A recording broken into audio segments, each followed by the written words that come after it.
Welcome to the Huberman Lab podcast, where we discuss science and science-based tools for everyday life. I'm Andrew Huberman, and I'm a professor of neurobiology and ophthalmology at Stanford School of Medicine. Today we are discussing skin health. Our skin is an incredibly important organ, not just for our appearance or because it serves as a barrier to the other organ systems of the body, but because it actually reflects the health status of all the other organs and systems in our body, including our brain. As well, you'll learn today about the direct and reciprocal relationship between the immune system and our skin. And if you think about it, you've seen this relationship in action before. When any of us is feeling fatigued or sick, the color, the tone of our skin tends to be a bit, quote unquote, off, at least for us, relative to what it normally is. Conversely, when we are feeling particularly well-rested and vibrant and healthy, our skin reflects that.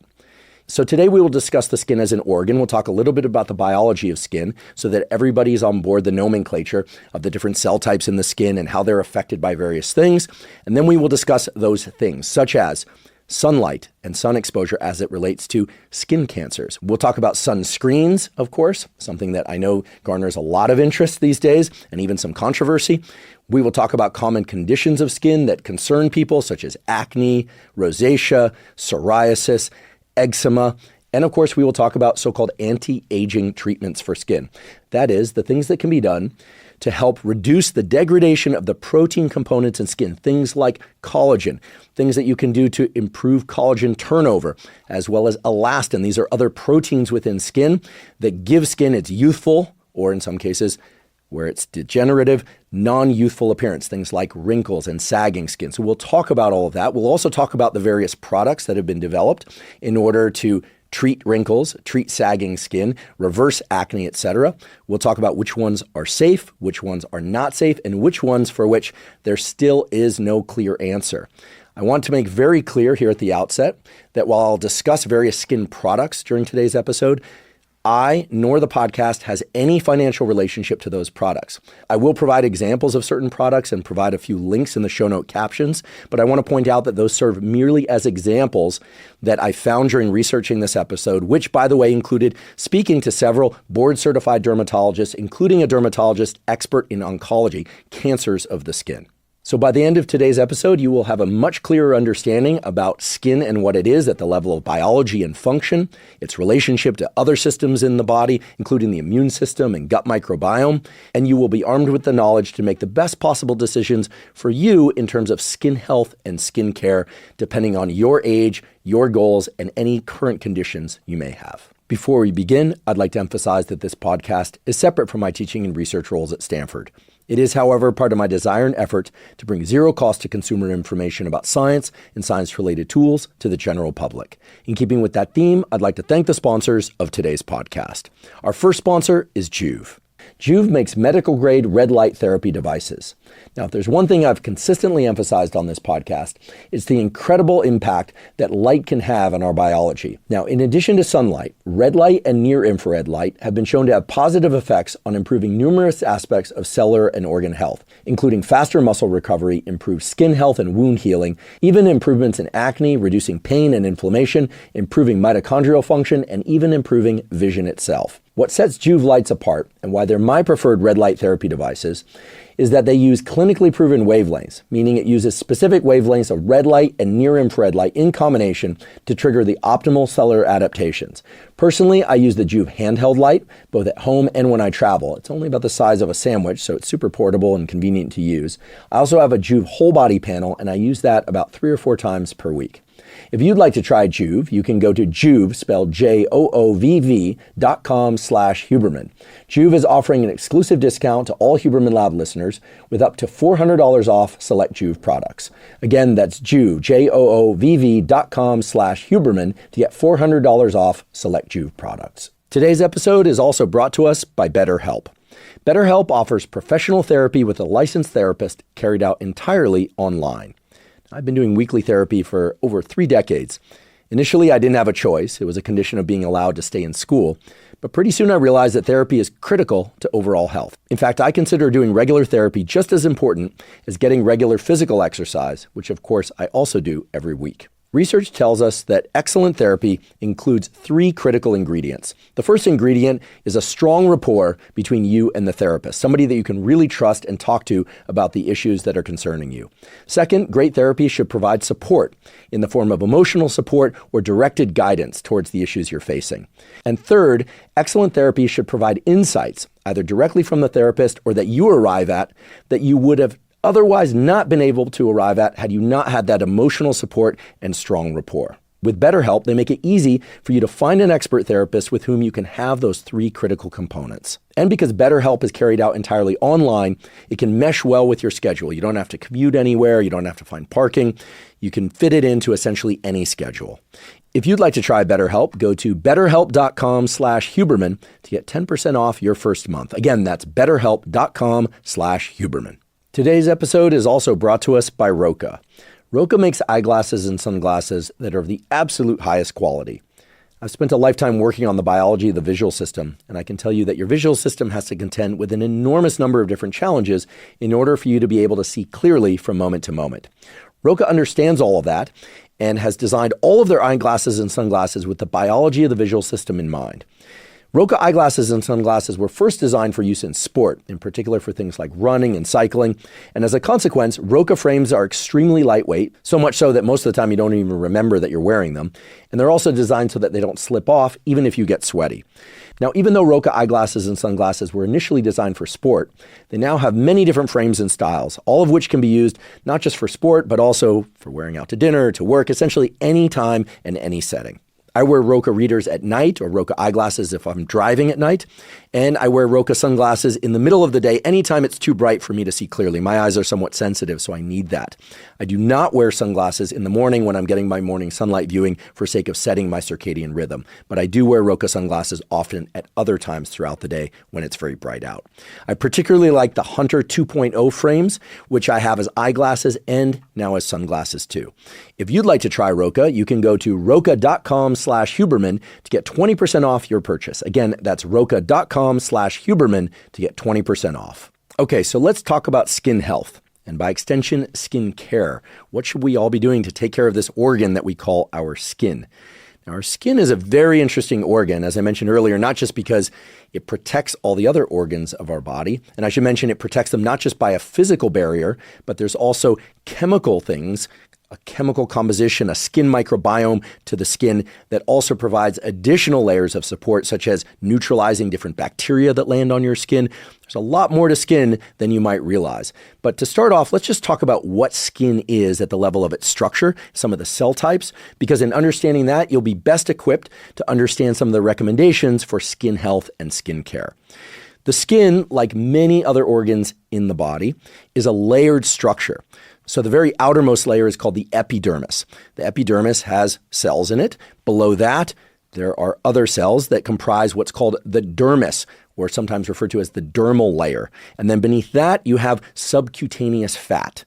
Now, of course, in different areas of the body, the skin, and as a consequence, these different layers of the epidermis and dermis and the fat layer below it are of different composition and different thicknesses. Think, for instance, about the thickness of the skin on your forearm versus the thickness of the skin on your belly versus the thickness of your skin on your eyelid. Okay, and as soon as you think about your eyelid, you realize, okay, this thing that we call skin varies tremendously in thickness depending on whether or not we're at the scalp, the eyelid, the face, the chin, even, neck versus chin, body, etc. So what we think of as skin, while it may have a designated set of layers that have particular names, can vary tremendously in terms of its overall thickness and therefore its vulnerability to things like sunlight, which indeed can mutate the cells within the skin, cause them to, have dysregulation of the expression of DNA and the production of other cells. We'll get into that. So I just want you to think about skin as having these critical components of layers, epidermis and dermis below it. And by the way, within the dermis is where you're going to find the blood supply, the vessels and capillaries that innervate the skin. Innervate simply means that supply or go to the skin.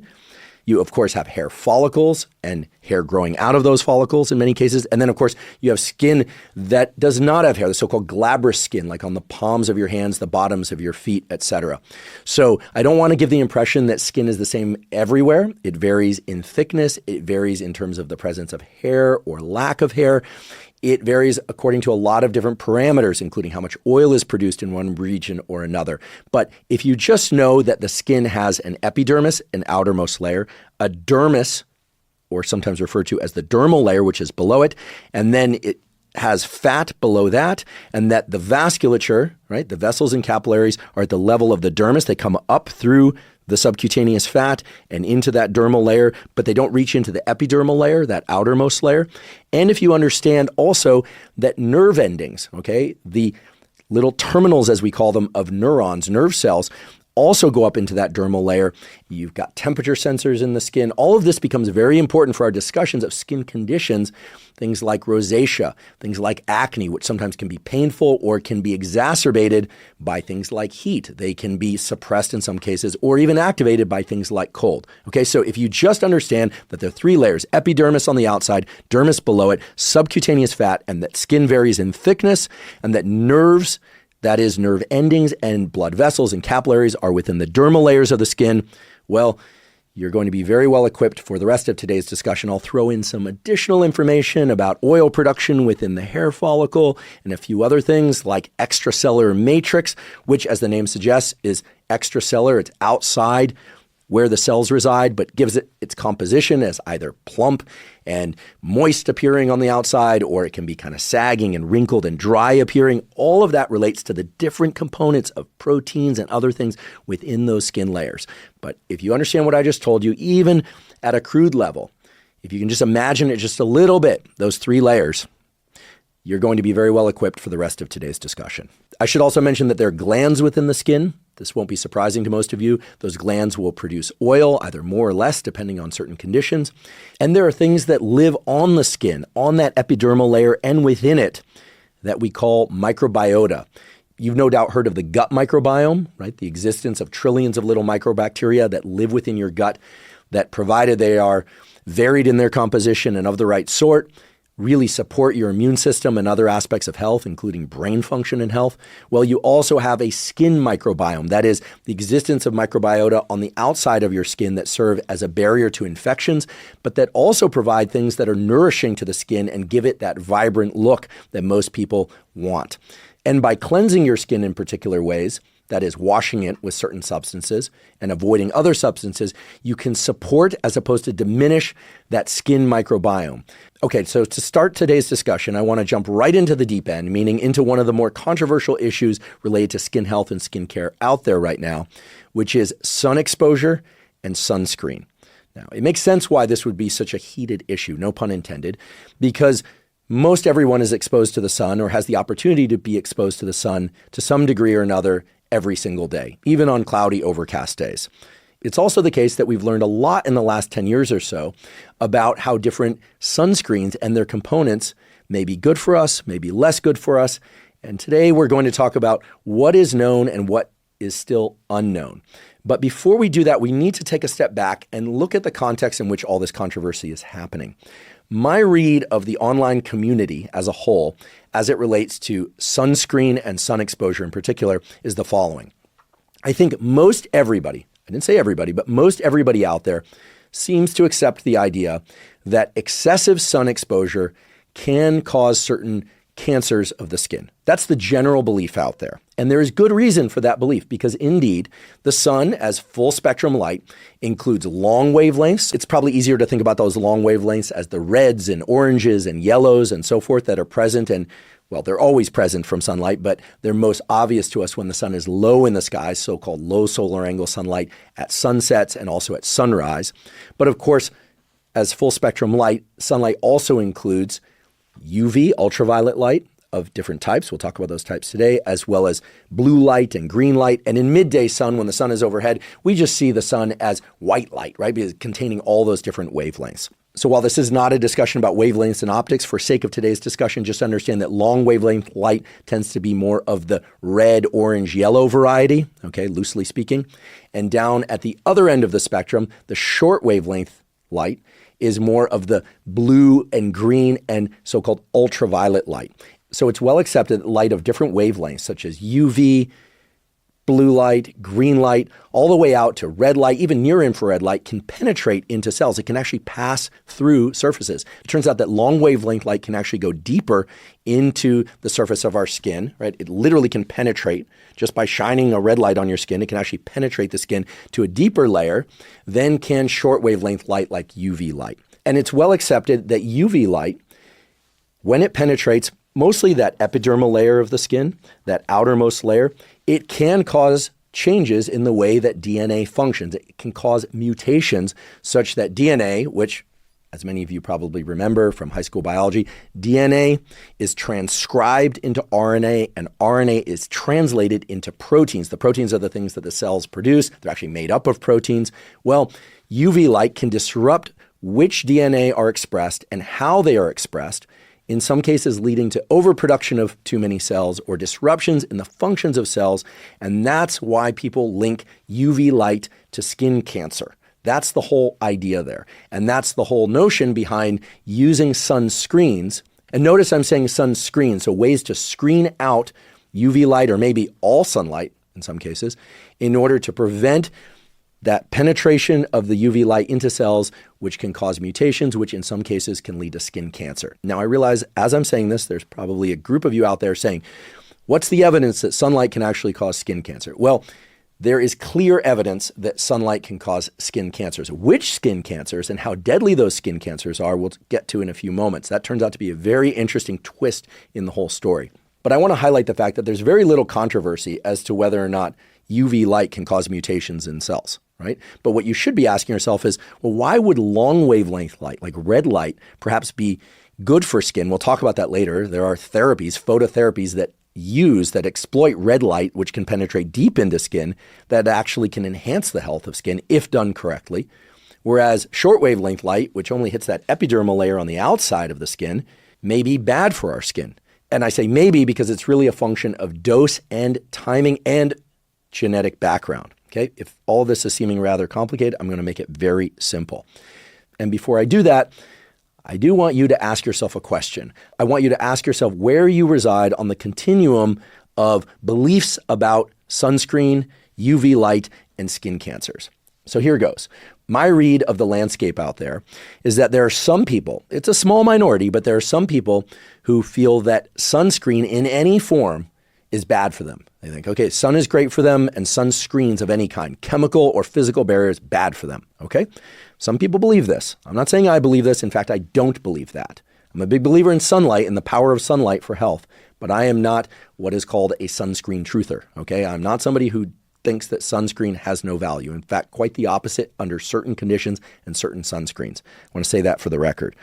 Other people out there believe that certain sunscreens can be valuable, but only the sunscreens that lack certain chemicals because they are concerned about chemicals in certain sunscreens being so-called endocrine disruptors or maybe even causing cancer on their own. Okay?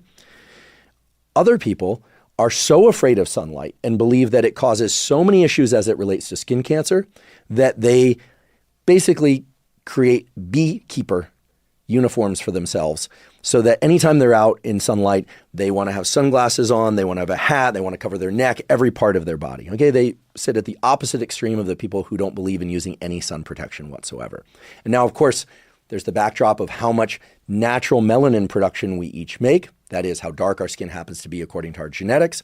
And of course, there's the issue of where we live on the planet and how much sun we have available to us in order to potentially expose ourselves to. And perhaps also ask yourself if you are in what I believe is the largest category of people out there, which is the category of people who probably don't wear sunscreen every day. Maybe they put it on occasionally, but only if it's very bright out, very hot out, because they don't want to get a so-called sunburn.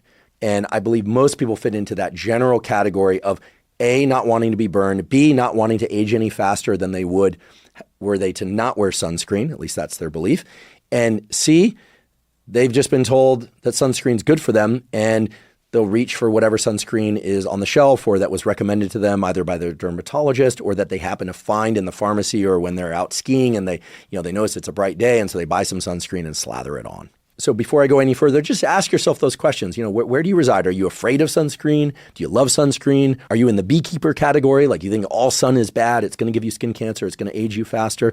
We'll get to the aging component in a few minutes. But just ask yourself that question as we wade into the material I'm about to cover. So what's the story with sun exposure, sunburn, sunscreen, skin cancer, and aging? I spoke to several different dermatologists about this, including one expert in skin cancers specifically. And what I was told is the following. First of all, sun exposure will disrupt the collagen and elastin, but mostly the collagen composition of your skin in a way that makes it appear as if you're aging faster. Okay, so sun exposure, yes, ages the skin. Now, that does not mean, however, that you want to avoid all sun exposure because the same dermatologist said that some sun exposure is healthy for us. Why? Because our skin is also an endocrine organ. It's involved in making various hormones. It's part of the vitamin D production pathway, although a little bit later we'll talk about the fact that most people get their vitamin D from their diet and in some cases also from supplementation. But it is a good idea to get some sunlight for sake of vitamin D production, but also the production of other hormones like testosterone and estrogen. Okay, so every single dermatologist that I spoke to said that some sun exposure is good for us, but that too much sun exposure will accelerate the appearance of aging in our skin. So let's pin that up on the wall as fact, okay? This, again, is not saying you should avoid sun completely. It's also not saying you should get excessive sunlight exposure. It's saying sunlight exposure, by virtue of the UV wavelength's ability to cause mutations in the epidermal layers of the skin and to impact the collagen composition of the dermal layers below it, as well as some of the other proteins present in the keratinocytes, okay, one of the major skin cell types, and other cell types of the skin, does lead to the appearance of aged skin, which is one rationale for wearing sunscreen. Now, when I say sunscreen, everyone, including myself, thinks about lotions or in some cases sprays. But let's pay attention to the one fact that I do think everybody, regardless of what category they are in the general population or what background training a dermatologist has, believes, which is a physical barrier, a shirt, a hat, a jacket. A physical barrier can provide, in some cases, very good protection from the sun. And I don't think there's any controversy whatsoever as to whether or not the composition of the physical barrier is having negative effects on the skin. Okay, you will find those niche communities out there that are saying, okay, certain chemicals present in certain materials that clothing are made with can be problems for the endocrine system, but we're not talking about that here. Okay, what I'm saying is that all dermatologists I spoke to, and I think most every rational human being on earth would say that a physical barrier can help to a great degree in order to protect our skin from the sun as it relates to sunburn, but also acceleration of the appearance of aging in our skin. Okay, so I don't think there's any dispute about physical barriers for protecting the skin. How much you want to protect your skin from the sun? Well, that will depend on what category you decided you were in from the earlier discussion. We'll get back to that. What else did all the dermatologists and skincare experts that I spoke to also agree upon? Well, they all said that indeed, excessive sun exposure can increase the propensity for certain skin cancers. I want to go on record by saying I believe that. Why? Well, because of this ability of UV light and some other wavelengths of light potentially to cause mutations in skin cells that can lead to certain skin cancers. Okay, I don't think that's a debated topic out there. There might be a few people out there who are going to hang their hat on a study that I'll go into in a little bit later, which is that the relationship between sun exposure and all-cause mortality is a tricky one. It's one that we'll parse, okay? Meaning, I'll just give it a little hint into what I'm saying. People who avoid the sun entirely don't tend to live as long as people that get some sun exposure, but there are a bunch of confounding variables that have to be understood in order to really interpret that statement and the study that we'll parse a little bit later. For now, let's just accept the reality that the vast, vast majority of dermatologists out there and skincare experts really understand that sun exposure can accelerate aging of the skin, but most will also tell you that some sun exposure is good for you, not just for skin health, but for overall brain and body health.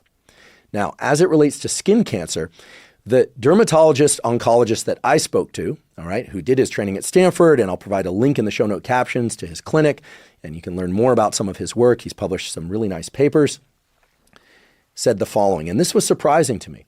He said, it turns out that the skin cancers that sun exposure causes, while they can be serious and should be taken seriously, they should be treated, those generally are not the most deadly of the skin cancers. Now, why would he say something like that? Okay, he said it because it turns out that there are lots of different kinds of skin cancer. Some of them arise or can arise through sun exposure. Others, and indeed some of the most deadly of skin cancers, are independent of sun exposure. And this is where things can get a little bit tricky.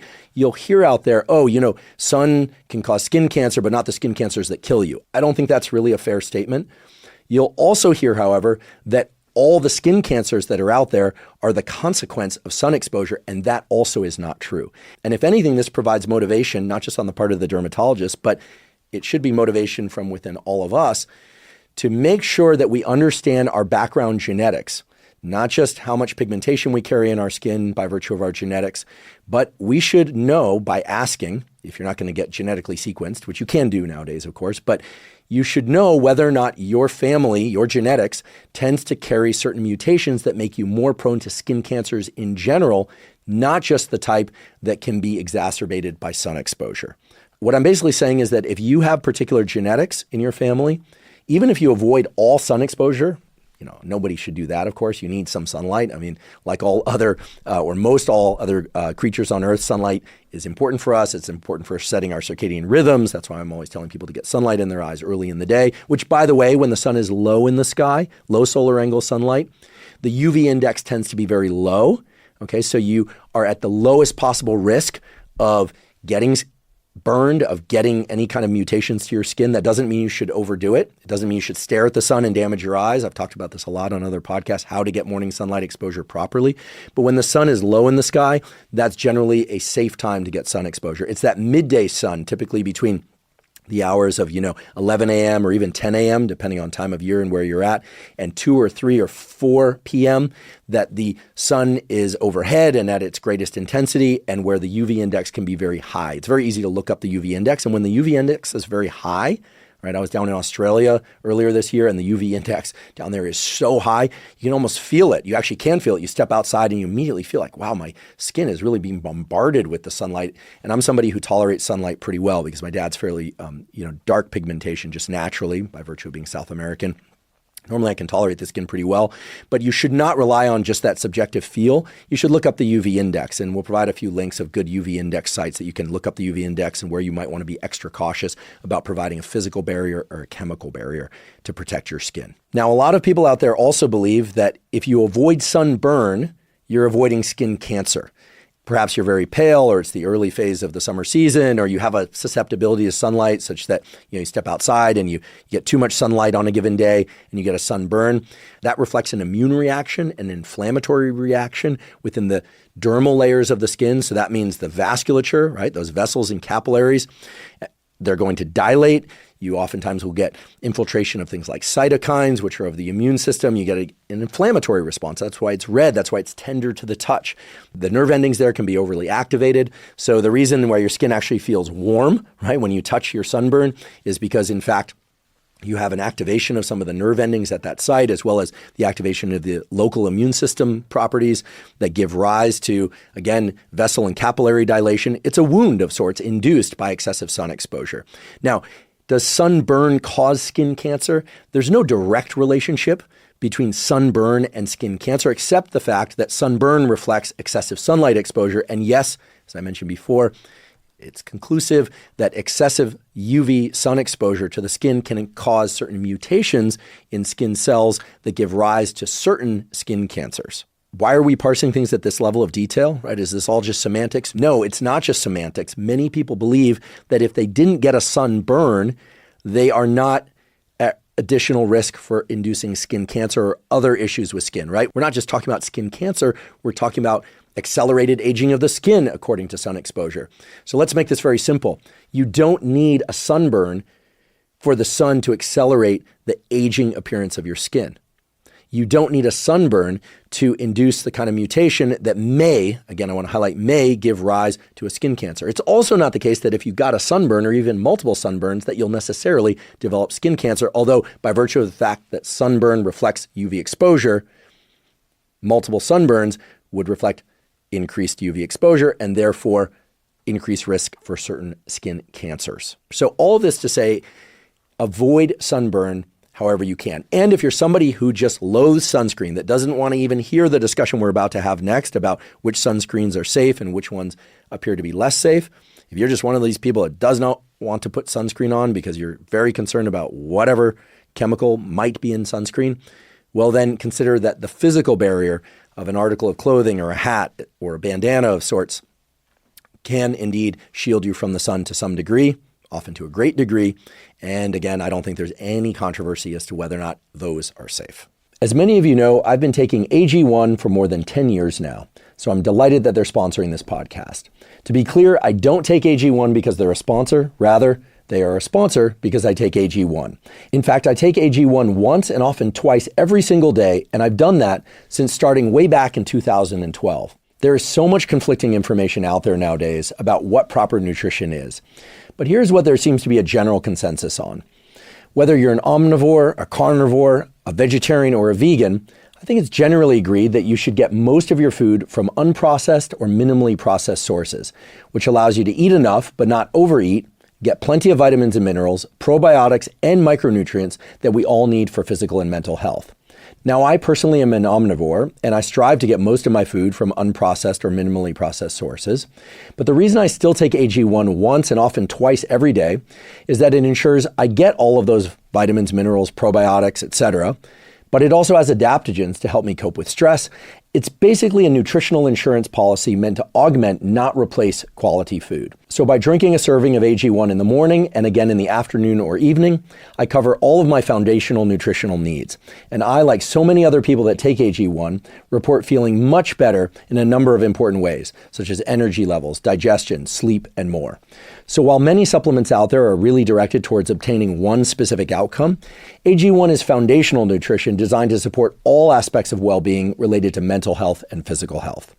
If you'd like to try AG1, you can go to drinkag1.com/Huberman to claim a special offer. They'll give you 5 free travel packs with your order, plus a year's supply of vitamin D3 K2. Again, that's drinkag1.com/Huberman. Okay, so before we dive into our discussion about sunscreens and the chemicals in sunscreens, let's just take a moment and talk about vitamin D. Vitamin D is important for a great number of bodily and brain functions. As I mentioned earlier, most people get their vitamin D from the foods they eat. If you eat dairy, in most countries, the dairy is fortified with vitamin D. Many people nowadays supplement with vitamin D anywhere from 1,000 IUs to 5,000 IUs. There are folks out there who perhaps even take 10,000 IUs. Seems a bit high for most people, but it's going to depend on how much sun exposure you get, the pigmentation of your skin. But there are a number of people, especially in countries where they don't get a lot of sun exposure in particular times of year, and maybe they're not eating enough dairy fortified with vitamin D, who would benefit from vitamin D supplementation. And many people find they feel better when they supplement with vitamin D. But I encourage you that if you're going to supplement with vitamin D, to probably start at the lower end of supplementation, like 1,000 to 3,000 IU, maybe 5,000 IU. Best would be to measure your vitamin D levels. Many people are surprised to find that even if they live in a part of the world where they get a fair amount of sun exposure, and they eat some dairy that's fortified with vitamin D, that for whatever reason, their vitamin D levels are still too low and benefit from supplementation with vitamin D. The dermatologist that I spoke to told me that yes, even if you wear sunscreen or a physical barrier, okay, this is interesting, even if you wear sunscreen or a physical barrier when you get outside into the sun, it can still have a positive effect on your vitamin D levels. This was surprising to me, but then, of course, it makes sense. Sunlight is full spectrum light. It's not just UV and short wavelength light. The ability for longer wavelength light to penetrate the skin is clear, and those longer wavelengths can also impart a positive influence on the vitamin D pathway. Okay, so if you're concerned about wearing sunscreen because you're worried that it's going to impair your vitamin D synthesis or metabolism in any way, probably no reason to be concerned. Now, if you're somebody who is in the beekeeper category, who's completely avoiding sun exposure for whatever reason, well, then you probably want to get your vitamin D levels checked, and you may want to rely on supplementation or something of that sort.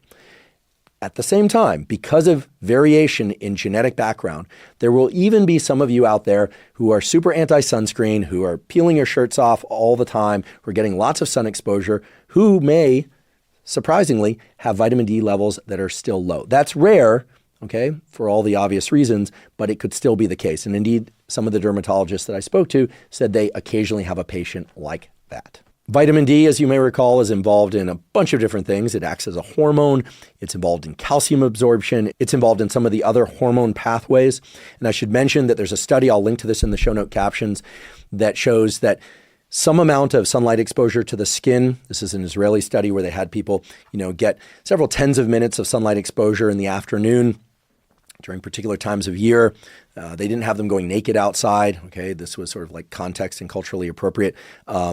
Skin exposure to the upper body and to the legs could induce increases in hormones such as testosterone and estrogen, which were correlated with, it wasn't causal, but it was correlated with improvements in mood, well-being, libido, etc. Well, some of that probably relates to testosterone and estrogen synthesis directly. Again, the skin as an endocrine organ. Okay, there are certain elements within the keratinocytes, skin cells, that can literally communicate with some of the organs of the body that produce testosterone and estrogen, even some of the glands, pituitary, et cetera. This is through a number of different stations. It's not necessarily direct, but also through the sun's ability to impact the vitamin D pathway that then impinges on those testosterone, estrogen, and things like luteinizing hormone pathways. We don't have time to go into all this now. I covered this in an episode about testosterone and estrogen. You have hormones such as luteinizing hormone, which then stimulate the gonads, the testes to the ovaries, to make testosterone and or estrogen. The skin is a not so obvious player in this whole thing, whereby external environmental stimuli, such as the availability of sunlight, which in most places in the world varies across the year, can stimulate more or less vitamin D production, luteinizing hormone production that can impinge on testosterone and estrogen production. These pathways are one of the reasons why when we get the right amount of sunlight, not too little, not too much, we feel better. We feel better because certain hormones are being produced at certain levels when we're getting that sun exposure. And when we don't get that sun exposure, we have lower levels of those hormones. This is well established. And the study that I linked to in the show note captions, which I've covered in previous episodes, is but one example of that phenomenon. Okay, let's talk about sunscreens. Now, the reason I change my tone of voice with this is that if you look on the internet, you will see claims that I don't use or believe in sunscreen. That is just false. I've worn sunscreen my entire life. I don't necessarily wear it every day. I don't tend to burn easily. Okay, I have some natural level of pigmentation in my skin based on my genetics, as I mentioned earlier. But as we talked about earlier, just avoiding sunburn is not going to protect me or anyone else against certain sun-induced mutations in skin cells and the aging effects that sun can have. So I do believe in certain sunscreens, meaning I will put sunscreen on certain days, on certain parts of my body. However, I do believe, now having spoken to multiple dermatologists and looked into the literature very deeply, that there are certain chemicals in certain sunscreens that are of concern. I don't mean that if you put these on once or even twice that you are going to suffer negative consequences. I mean they are of concern, meaning we should pay attention to them, and when given the option, we should opt for the healthier choices. And in fact, there are known healthier choices. To make all of this very clear, I'm going to tell you what is very clear to the dermatology community at this point in time. Okay, in June of 2024, here's what we know. There are two major types of sunscreens out there. Well, really three. We talked about physical barrier before. No one argues about a physical barrier. No one's worried about the chemical composition of physical barriers, okay? When we talk about sunscreen, so lotions, creams, sprays, etc., there are two major types. The first are organic types, which is essentially chemical sunscreens. Okay, so when you hear organic sunscreens, that means chemical type sunscreens. And then there are inorganic types, which are sometimes referred to as mineral-based sunscreens. Here's what most everybody seems to accept, that mineral-based sunscreens, meaning sunscreens that tend to include either zinc oxide or titanium dioxide, or both in some cases, are generally thought to be safe up to concentrations of 25%. 25% is a pretty high concentration. You can find sunscreens out there that have 25% zinc oxide or 25% titanium dioxide. They're rare to find, however. More often you'll find sunscreens that have 15%, 10%, 18% zinc oxide, sometimes alone, or in combination with titanium dioxide. You'll find some pure titanium dioxide sunscreens out there, although those are a bit more rare, right? A little bit harder to find.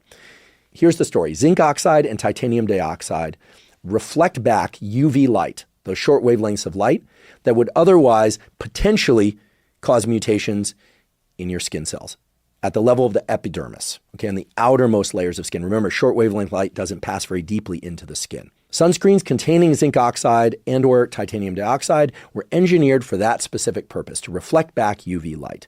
This is very different than organic or chemical sunscreens, which contain certain compounds. These go by different names: oxybenzone, avobenzone. There are a bunch of these different chemicals that are contained in so-called organic or chemical sunscreens. Those chemicals in general don't serve to reflect back UV light, but rather absorb UV light. Okay, so when they're applied to the skin, they're designed to absorb the UV light so that the UV light can't negatively impact the skin. Those chemical, aka organic components within organic sunscreens, again, sometimes called chemical sunscreens, are designed to absorb UV light. Mineral-based sunscreens, so-called inorganic sunscreens containing things like zinc oxide or titanium dioxide, are designed to reflect back UV light. Why am I telling you this? Well, I'm telling you this because it's generally believed that the zinc oxide and titanium dioxide containing sunscreens are safe up to concentrations of 25%, whereas there is some concern about the chemicals within chemical, aka organic sunscreens, as potential endocrine disruptors, so disrupting things like testosterone synthesis, estrogen synthesis, and other hormones. It's not all just about testosterone and estrogen, folks.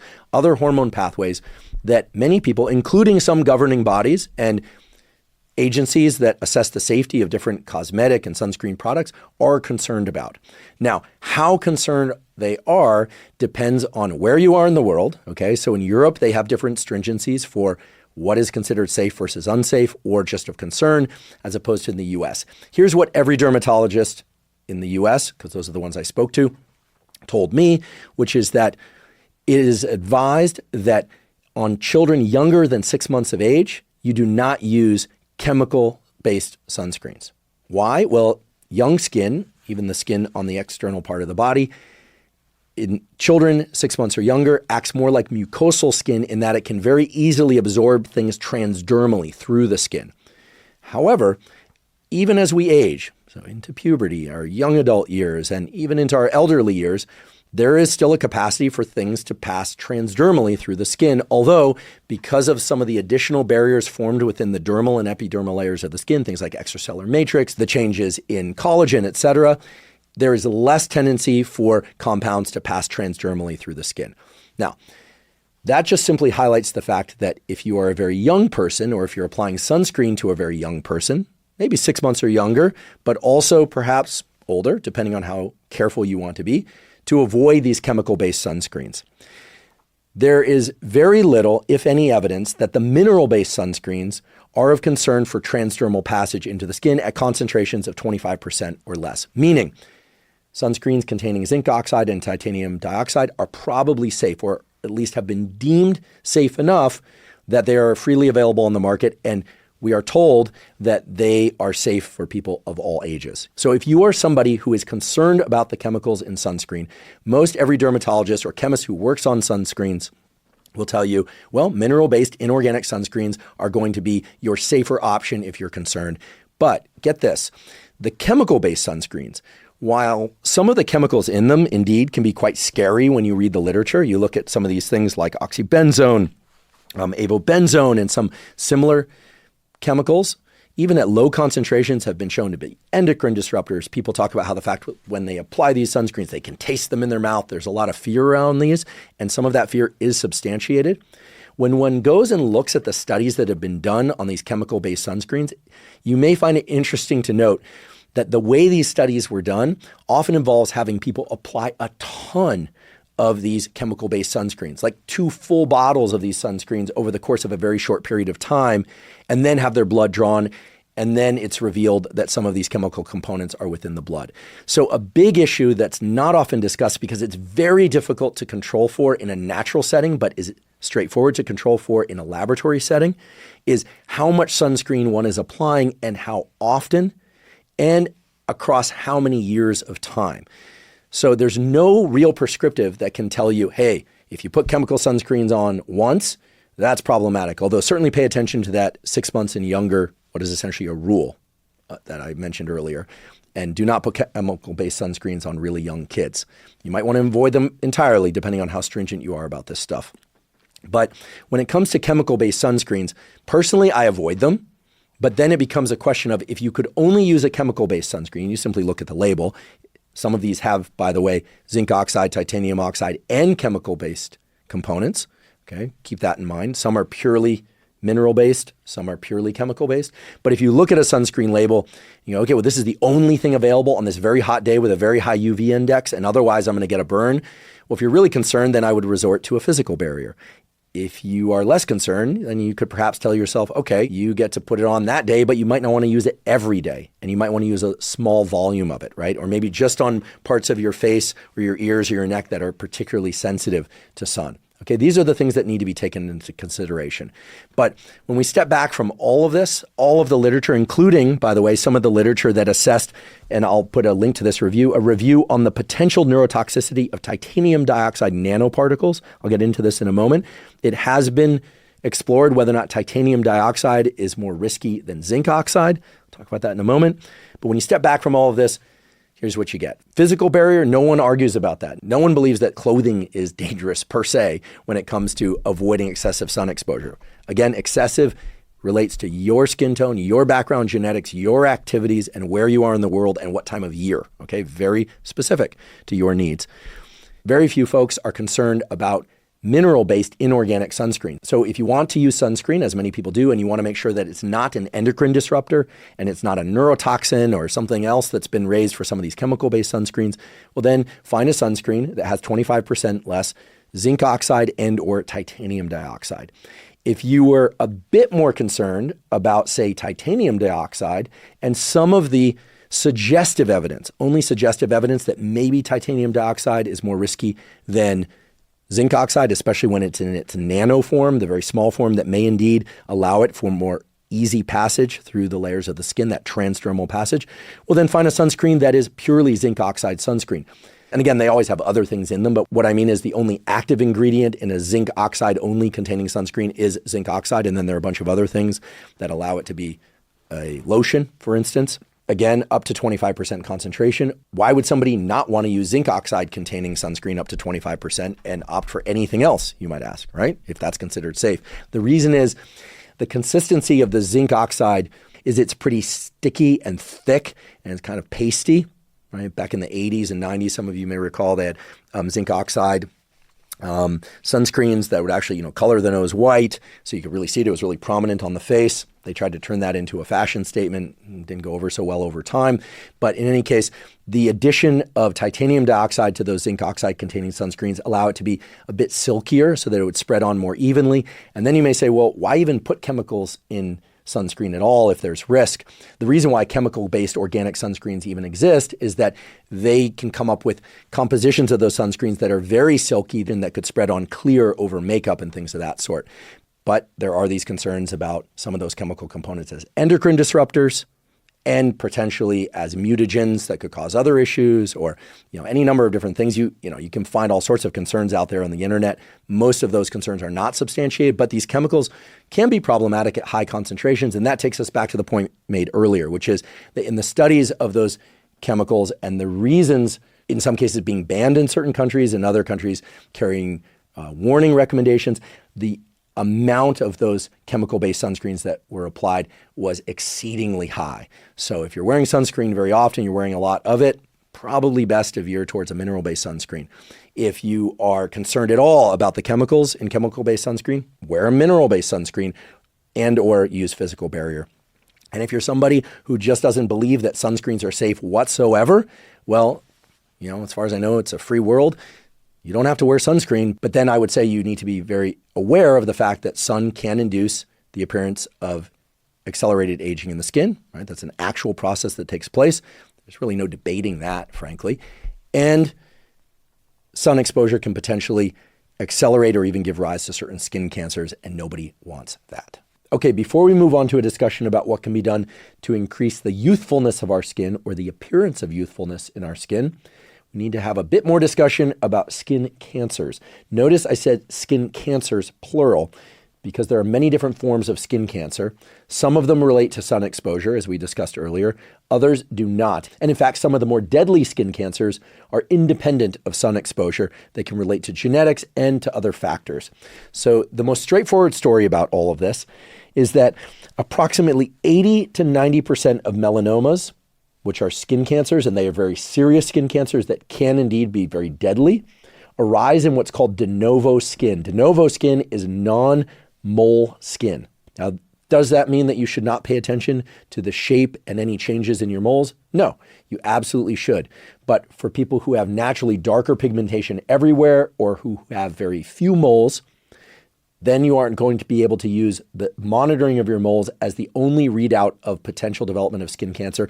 And frankly, everybody should be thinking about these more serious skin cancers independent of moles or changes in moles. Here are a couple things that everyone should pay attention to. If you have a pimple-like lesion or you have any kind of spot on your skin that seems like it's an acne that's lasted more than a month, or you have an area that's seeping something that might look like plasma or pus or blood, and it persists over a long period of time, like a month or more, absolutely get that checked out by a dermatologist. Okay, don't wait any longer than a month. Get it checked out. In addition, it's highly recommended that you go in and you get your moles checked by a dermatologist, and frankly, that you get all of your skin checked by a dermatologist at least once per year.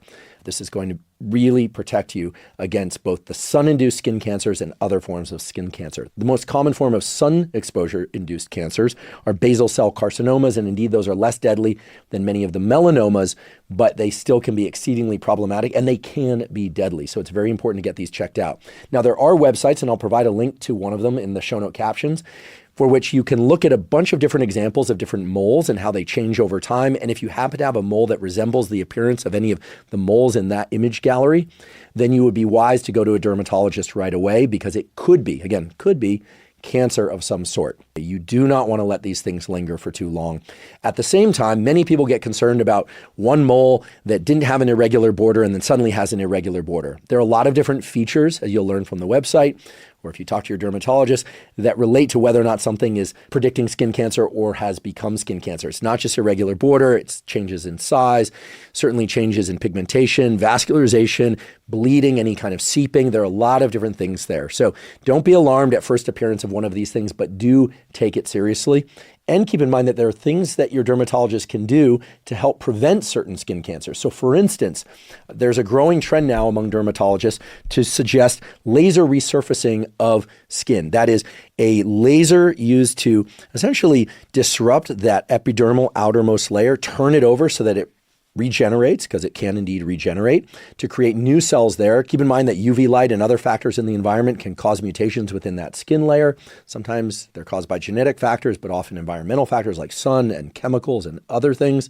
And by encouraging turnover of that skin layer through laser resurfacing, which, by the way, may also increase the sort of youthfulness appearance of your skin, so many people are motivated to do it for that reason, can dramatically reduce the incidence of certain kinds of skin cancer. In fact, the dermatologist that I spoke to, who's an expert in derm-oncology, cancers of the skin, said that laser resurfacing can cause a 30% reduction in skin cancers because of this ability to rejuvenate that epidermal layer. And that's especially true for areas of the body like the face, ears, neck, tops of the hands, etc., for which the sun often induces the most damage, because those are the most exposed parts of the body on a regular basis. And by the way, this whole thing about skin cancer is not a trivially small number. It's a big number. In the US alone, there are up to 4 million cases per year of what's called squamous cell carcinoma, one of these forms of skin cancer. So getting checked out by a highly qualified dermatologist on a yearly basis, maybe even more if you're really concerned about this, because you have a lot of familial, genetically inherited skin cancers, things of that sort, is really highly advised. I'd like to take a brief break and acknowledge one of our sponsors, Element. Element is an electrolyte drink that has everything you need. That means the electrolytes, sodium, magnesium, and potassium in the correct amounts and ratios, and nothing you don't, which means no sugar. Now, I and others on this podcast have talked about the critical importance of hydration for proper brain and body functioning. Even a slight degree of dehydration can diminish cognitive and physical performance.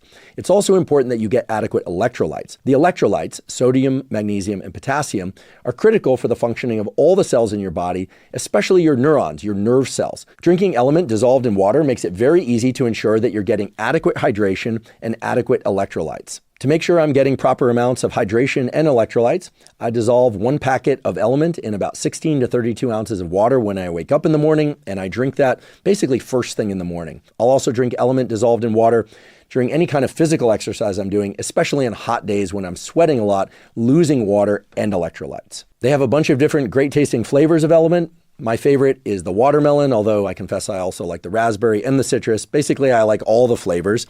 And Element has also just released a new line of canned sparkling Element. So these aren't the packets you dissolve in water. These are cans of Element that you crack open like any other canned drink, like a soda, but you're getting your hydration and your electrolytes with no sugar. If you'd like to try Element, you can go to drinkelement, spelled LMNT.com/Huberman to claim a free Element sample pack with the purchase of any Element drink mix. Again, that's drinkelement.com/Huberman to claim a free sample pack. Now, with respect to everything we talked about sun exposure, sunscreen, and skin cancer, I'd be remiss if I didn't discuss a study that's often used kind of as a wedge or a weapon in the online debates about sun exposure, skin cancer, and mortality. And the title of this study is, quote, Avoidance of Sun Exposure as a Risk Factor. That's right, sun exposure as a risk factor for major causes of death, a competing risk analysis of the melanoma in southern Sweden cohort. So the basic design of this study was to evaluate people's self-reported amount of sun exposure across many years, and then to correlate that with all-cause mortality. And then to relate it to different causes of disease, in particular cardiovascular death, compare this to smokers. Keep in mind that some of the people who were reporting their sun exposure were smokers, some weren't. And the conclusion of this study that drew a lot of attention and continues to draw a lot of attention is the following.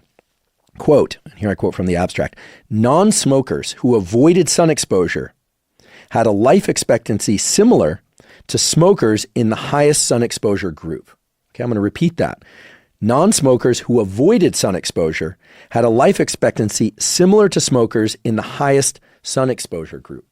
So what many people take this to conclude is that avoiding sun exposure is as dangerous as smoking. Okay, that's not the conclusion that I'd like you to take away, because what this study basically shows is, and here I continue, quote, compared to the highest sun exposure group, life expectancy of avoiders of sun exposure was reduced by 0.6 to 2.1 years. So you go, wait a second, can this really be true? That people that are avoiding sun exposure have a lower life expectancy than people who get sun exposure? And indeed, in this particular study, that does seem to be the case, but the interpretation of this is not completely straightforward. Here's what we know. Getting some degree of sun exposure appears to be good for life expectancy. That is true. But is it directly related to sun exposure? That's a critical question. And is the increased sun exposure that one gets, if you do get sun exposure, linked to other issues, in particular, the development of melanoma? As you recall, melanoma was even in the title of the study. So here's how I think we should think about this study. It does appear that getting sun exposure is correlated with longer life expectancy, but there could be any number of different reasons for that. For instance, people that are getting regular sun exposure presumably are also enhancing activation of the vitamin D pathways, which is related to any number of different things. They no doubt are experiencing increased feelings of well-being. I talked about papers that have substantiated that earlier, and frankly, we didn't even need a scientific study to substantiate that, although it's always great to have it. We know that being out in sunshine for some period of time each day, as long as we don't get burned in the sun, feels good. Why does it feel good? It leads to the production of testosterone, estrogen, some of the endorphins that generally make us feel good. It is directly related to the pathways associated with dopamine release. There's a whole story there about seasonality, both in humans and other animals, about dopamine synthesis. When we get sunlight, There's elevated dopamine and serotonin and testosterone and estrogen and feelings of well-being and libido. This is all well substantiated in animal models and humans. So getting sun exposure makes people feel good. When people feel good, they tend to be lower stress. When people are feeling good and they have energy, because there indeed is a direct relationship between sun exposure, especially to the eyes early in the day, and our feelings of elevated mood and alertness and energy. They tend to exercise more, walk more. And of course, if you're outside exercising more, walking more, cycling, swimming, you're also going to get more sun exposure. And we know that exercise is strongly related to improved or extended life expectancy. Okay, so the study basically says getting sunlight as opposed to very little sunlight is good for life expectancy, but it doesn't say get too much sunlight, right? Because, and this is interesting, it is very clear that the people who lived longer because they were getting more sunlight also tended to have more cancers, including melanoma. But this is a very important point. It's also the case that the longer one lives, the more likely you are to develop a cancer. Okay, so as you can see, these studies that many people just draw one straightforward conclusion from, such as people who get less sun exposure don't live as long as people to get more sun exposure. Well, that's true. But when you get more sun exposure, very likely you're doing other things like exercise and feeling better that relate to living longer. So it's very difficult, if not impossible, to isolate one single variable, in this case, sun exposure, as the key variable. However, I'm happy to go on record saying that we know from so many studies of animal models and humans that sun exposure, especially early day sun exposure when the sun is low in the sky to set your circadian rhythm, and late day sun exposure, okay, I'm not talking about middle of the day getting baked in the sun and, sunburned or things of that sort, but around the time of sunset, especially sun exposure to the eyes, is powerfully modulating your circadian rhythm to elevate daytime mood, focus, and alertness and improve sleep, both of which are strongly correlated with improvements in mental health, immune system function, feelings of well-being, enhanced cognition. I mean, there's this whole story about people with Alzheimer's and disruptions in circadian rhythms and sleep. So sun exposure to the eyes in terms of setting circadian rhythm, powerful improvement of life expectancy and immediate health. Sun exposure to the skin, no doubt, very powerful positive modulators of certain hormone and neuromodulator pathways, such as dopamine, testosterone, estrogen, and so forth, that make people feel good and do things generally that are good for them. Okay, generally, not all the things people do with elevated dopamine, testosterone, and estrogen are good for them. We know that for sure. But getting some sunlight, that is some appropriate dosage of sunlight, especially to the eyes early in the day. Don't stare at the sun, don't damage your eyes, but getting some of that sun exposure to your eyes early in the day and some to the skin, especially in the early and later part of the day, clearly is positively correlated with various health metrics in terms of mental health and physical health, and not surprisingly with lifespan. So I mentioned the study because I do think it's very interesting, right? I think it's really interesting that people who completely avoid sunlight are not living as long as people who get some sun exposure. And some of this actually is on par with what's experienced with cigarette smoking. I think something that everyone agrees is negative in terms of life expectancy, and certainly is not good for a great number of different systems within the brain and body. But I think the study sometimes is used to highlight the wrong conclusion, which is that sunlight itself is extending lifespan. I think that very simple conclusion can be taken too far and can start to negate some of the equally important messages about excessive sunlight exposure causing certain problems as it relates to skin cancers, which we talked about earlier, as it relates to things that you can do in order to offset some of that risk with, if I were to suggest, a physical barrier if you need it, a chemical-based sunscreen if you choose to use sunscreen, and of course, that's an independent choice that each of us have to make for ourselves. Okay, let's talk about youthfulness of skin, or the appearance of youthfulness in skin.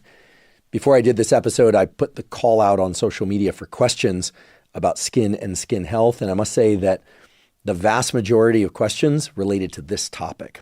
And it's a very interesting one because it relates to a lot of decisions that people are making about what to do, what to buy or not buy, as the case may be, and it is an enormous, probably hundreds of billions of dollars industry, if not $1 trillion industry over time. This business of devices, products, and procedures to try and reverse aging or the appearance of aging in skin, or even create de novo new synthesis of collagen in skin and other things to make skin look more youthful. Okay, so if we step back from this whole area, we have to ask ourselves, what do we know for sure about what makes skin look youthful? And what can be done to make skin look more youthful? And to understand the answers to those questions, we simply have to go back to the beginning of today's discussion for just a moment. Remember that we have the epidermal layer of skin, we have the dermal layer of skin, where you have the vasculature, the blood vessels and capillaries, you have the nerve inputs there, and you have a bunch of different cell types in there, the keratinocytes. You have different proteins within those cells, like collagen, elastin, that over time can, yes, be mutated by things like UV rays from the sun, but that over time tend to lose their elasticity, which leads to wrinkles and sagging skin. You also have this issue of hydration of the skin, right? The skin has a lot of watery components within it, actual water within it. And those watery components are what give it its kind of plump, moist look, smooth look, as opposed to desiccated, sagging, wrinkled look, to speak in extremes. And there are hundreds, if not thousands, of different chemicals out there that dermatologists, as well as cosmetic surgeons, as well as just, frankly, manufacturers of products, assert are going to be good for skin. So let's talk about where there is a lot of evidence for certain things that you can do if your goal is to increase the youthfulness or the appearance of youthfulness in your skin. And one of the main ones is collagen itself. Okay, now, I have to admit, I was very surprised when I looked at this literature, but I was positively surprised. Here's why.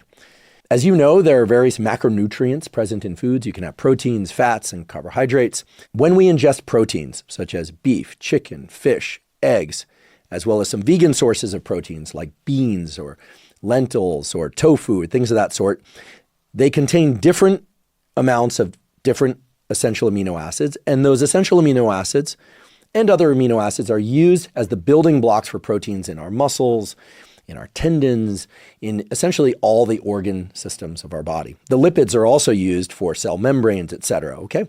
This has been discussed various times on this podcast before. People like Dr. Layne Norton, Dr. Gabrielle Lyon, and others. It's well established that when these proteins are broken down in the gut, some of those amino acids go and serve for the purpose of tissue repair. Others are for the purpose of other things. What most people in the field of nutrition agree upon, and what certainly I believe, is that if you were to, say, eat a little bit of liver, right? You might have a little bit of cooked liver, or a little bit of skeletal muscle in the form of like a steak, that there's no selective trafficking of the amino acids that are broken down from the liver that you eat to your liver, right? So when you hear that eating liver supports your liver, it may do that by the broad process of certain amino acids and vitamins and lipids, etc., serving your liver and other organ and tissue systems of the body, but not selectively your liver. However, when we talk about collagen, this protein that forms one of the most essential aspects of what makes our skin what it is, which is elastic and to have some tensile strength where you can push on it, it returns to its original position, especially if it's well hydrated, and makes our skin very youthful in appearance when we're young, and then as it degrades when we get old, makes it look less youthful, wrinkles and sagging and so forth. Well, then why would eating collagen protein, which can come from any number of different sources, it can come from fish sources, it can come from, believe it or not, animal hoof sources, it can come from any number of different sources, tendon, etc. Why would ingesting collagen be selectively trafficked to the collagen in our skin, right? That doesn't square with everything we know. And yet, when you look at studies, including meta-analyses of studies where people supplement with collagen powders, and these powders typically come from fish or tendon, any number of different sources, when people do this, and then measures are taken as to skin appearance, skin elasticity, there are a bunch of measures that can be done in humans in the laboratory to do this, you often will find studies that show statistically significant improvements in collagen composition and skin appearance, and even the appearance of reduction in wrinkles and so forth. So this is an interesting exception where the ingestion of a particular protein that naturally exists in abundance in certain tissues, such as skin, but also other tissues like tendon, ligaments, etc., seems to be assisting in either the repair and rejuvenation of collagen or perhaps some other aspect of collagen synthesis that leads to improvements in collagen composition and the appearance of skin in humans. That's very interesting. And the study that I find particularly interesting is one that I'll link to in the show note captions. It's entitled, quote, "Exploring the Impact of Hydrolyzed Collagen Oral Supplementation on Skin Rejuvenation, a Systematic Review and Meta-Analysis." And the basic takeaway of this and other meta-analyses and the studies within this meta-analyses is that when people supplement with anywhere from 5 to 15 grams of hydrolyzed collagen per day, in particular in combination with vitamin C, it doesn't have to be a lot of vitamin C, that one can observe, not always, but can observe some visible improvements in skin composition, meaning less wrinkles, even some reversal of wrinkles, less skin sagging, more youthful appearance, more kind of, let's just call it rebound elasticity of the skin. I realize that's not the appropriate technical term, but the ability of the skin to bounce back from an indentation when you push down on it, as opposed to saying down or sagging. So some pretty impressive results when one considers that what people are basically doing here is just mixing up some hydrolyzed collagen protein and then drinking that down once per day or so. Now, that is not to say that you have to supplement with hydrolyzed collagen. Why? Well, collagen is also present in various foods. So for instance, drinking bone broth, beef bone broth, chicken bone broth is a rich source of collagen. You can go online and simply look up just by web search. You can just say, what foods contain high levels of collagen, and you'll get a list of things back there. Hopefully a few of those are not just palatable to you, but you actually like, and you can start to include those in your daily diet. Or you could supplement with hydrolyzed collagen protein. There are any number of different sources for these. It's interesting that while indeed I don't believe, and there is frankly zero evidence for selective trafficking of amino acids arising from a particular organ source to that particular organ when you ingest it, it is interesting that consuming hydrolyzed collagen in the form of a supplement or deriving it from foods like bone broth, etc., does seem to be able to improve collagen synthesis or the appearance of skin, making it more youthful. For those of you that are interested in ingesting collagen peptides as a way to improve the youthfulness of your skin, I should mention that the dosages there come in a range depending on the studies that you've looked at. And the dermatologist that I spoke to said if one decides to go down this route of supplementing or getting collagen from food sources, you want to aim for anywhere from 15 grams to 30 grams of collagen peptides per day. Okay, that's a bit higher than what was used in a number of studies, but you'll find studies that use 30 grams. And that whole process can be augmented, can be improved through ingestion of 500 to 1,000 milligrams of vitamin C as well. But check the label on those collagen peptides that you might be supplementing with, because oftentimes they already include that 500 to 1,000 milligrams of vitamin C. I should also mention that the dermatologists I spoke to said that they like collagen protein supplementation, not just for the reasons discussed up until now, but that they like them for a number of other reasons, such as the potential anti-inflammatory effects of collagen proteins. To be honest, I don't know what the exact mechanism of that is. Maybe if you get a certain protein threshold, inflammation is down. But anyway, that's still cryptic to me. But in any case, they did describe some of the potential mechanisms by which collagen ingestion can do its thing in terms of improving youthfulness. It's broken down in the blood into dipeptides and tripeptides, which then are used within the collagen itself of the skin. This is the hypothesis. And that it can increase the chemotaxis, the mobility of fibroblasts, which make up some of the skin tissue and give rise to the appearance of more youthful skin.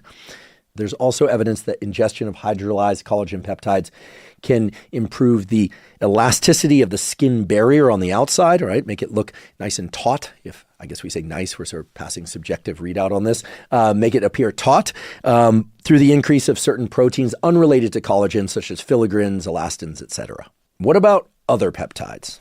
Okay, so this is a big topic nowadays, especially in the online communities. I did an entire episode of this podcast about peptides. Keep in mind that insulin is a peptide.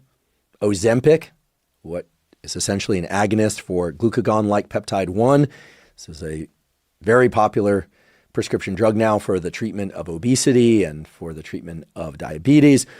There are lots of things that qualify as peptides. A peptide is simply a small chain of amino acids. A polypeptide is a bit longer chain of amino acids, and then proteins are made up of amino acids. Okay, so when we say peptides, that means many, many things. But these days, when you hear about quote unquote peptides, especially in online communities, generally people are referring to exogenously given, okay? So pills ointments, or more typically injections of peptides that are designed to achieve some specific biological or physiological outcome. And one of the more common of these peptides being used nowadays is one that I've talked about before called BPC 157, Body Protection Compound 157, which is essentially a synthetic version of something found in gastric juice in all of us. It's known that certain peptides within the gut that BPC 157 is known to mimic, or it actually is a synthetic version of that exact sequence or a portion of that sequence, can assist in tissue and wound repair of different kinds, tendon, anything involving fibroblasts. All of that has been well demonstrated in vitro in a dish, okay, so not in vivo, as well as in vivo in certain cases, but only in animal models. To my knowledge, there's only one study, and frankly, it's not a very good study at all, on BPC 157 in humans, and yet a lot of people are taking BPC 157 either orally in the form of a capsule or pill, or more typically injecting it. What does it do, or what does it likely do in humans? We know from animal models that BPC 157 increases angiogenesis, the growth of capillaries and blood vessels. We know this. It can accelerate wound healing by virtue of increasing fibroblast motility.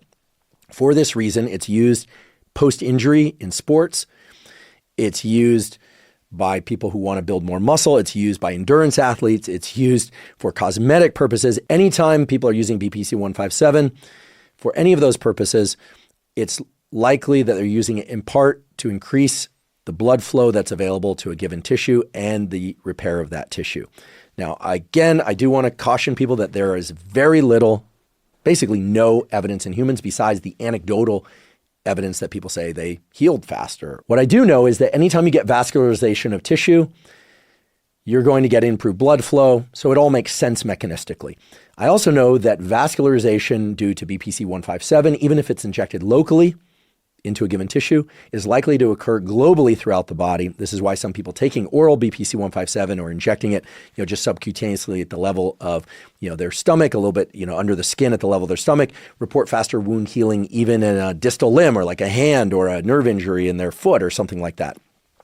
That also tells us that there's going to be increased vascularization of other tissues, such as skin, such as tumors, if tumors exist. So you need to be very careful. I need to say that up front as a cautionary note because it is very clear that many people are starting to either inject BPC 157 or apply it in the form of a topical cream in effort to get more vascularization of skin in order to make that skin appear more youthful. And more products are out there that contain BPC 157. I can't in good conscience recommend those products. I can only offer to you the likely mechanism by which they work, if they work, and also offer you the caveat that it is unclear that BPC 157 can go transdermally if it's applied topically. So if you put it on a, say, wrinkly portion of your face, so like I've got crow's feet. Crow's feet come from either aging, smiling, or both.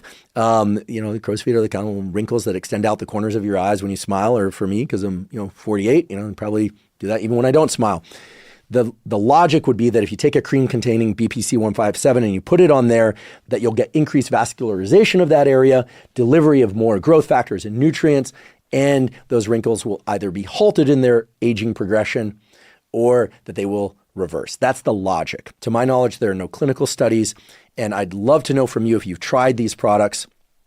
Please put your experience of those in the comments on YouTube so we can get a sense of whether or not people are having good results with this. That, of course, is not a controlled study, but I'm very curious as to know. Many of the products that contain BPC 157, by the way, also contain copper. Copper is a trace mineral. It's found in your diet. There is some evidence that copper is important for some of the collagen and other elements of skin synthesis pathways. And so the mechanistic logic and the biochemical logic is there on paper. However, it's also clear that ingesting too much copper can induce an inflammatory response and would lead to the exact opposite desired effect that people who are using copper, and usually copper BPC containing products, are taking them for, which is to halt or reverse the appearance of aging in their skin. Why am I going through this whole gymnastics of, BPC 157 and copper? Well, because nowadays, many products are starting to include quote unquote peptides for skin rejuvenation. And most often those peptides are of the copper variety, of the BPC 157 variety, and oftentimes also with things related to collagen synthesis, sometimes collagen directly. So you'll find oral products that one takes by pill form that are BPC 157, copper, and collagen, or things that promote synthesis of collagen. You'll find ointments that are pure BPC 157, still unclear if those go transdermal. Okay, so this is still a very, very young science, and most of this is not being explored in randomized controlled trials. However, I know some of you out there are pretty experimental. You like experimenting with this kind of stuff. You like hearing what's working for other people. Here's what I suggest. If a sunscreen or a lotion or a pill or an injection is asserted to contain peptides to help with skin rejuvenation, make sure you look and see which specific peptides are included.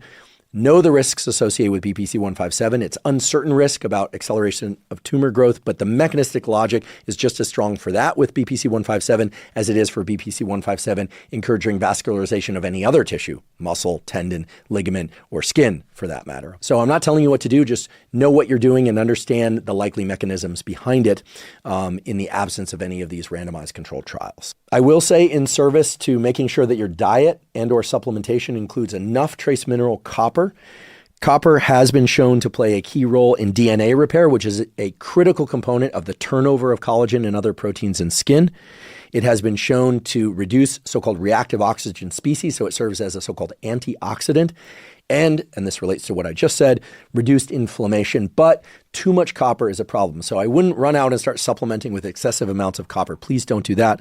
But you want to make sure that you're getting sufficient amounts of copper from your diet. And you can simply look up online what sufficient amounts of copper are, given it's a trace mineral. And it's very likely that if you ingest any kind of supplement that is a multivitamin mineral supplement or a foundational nutrition supplement, that includes at least some copper. So it's likely that you're sort of quote unquote topped off in terms of the amount of copper that you need, but very unlikely to be excessive amounts of copper. But if you start supplementing with copper beyond that, again, you can induce an inflammatory response. So it's a dosage kind of middle ground issue there. You don't want your copper too low. You don't want your copper too high. You want it right there in the middle.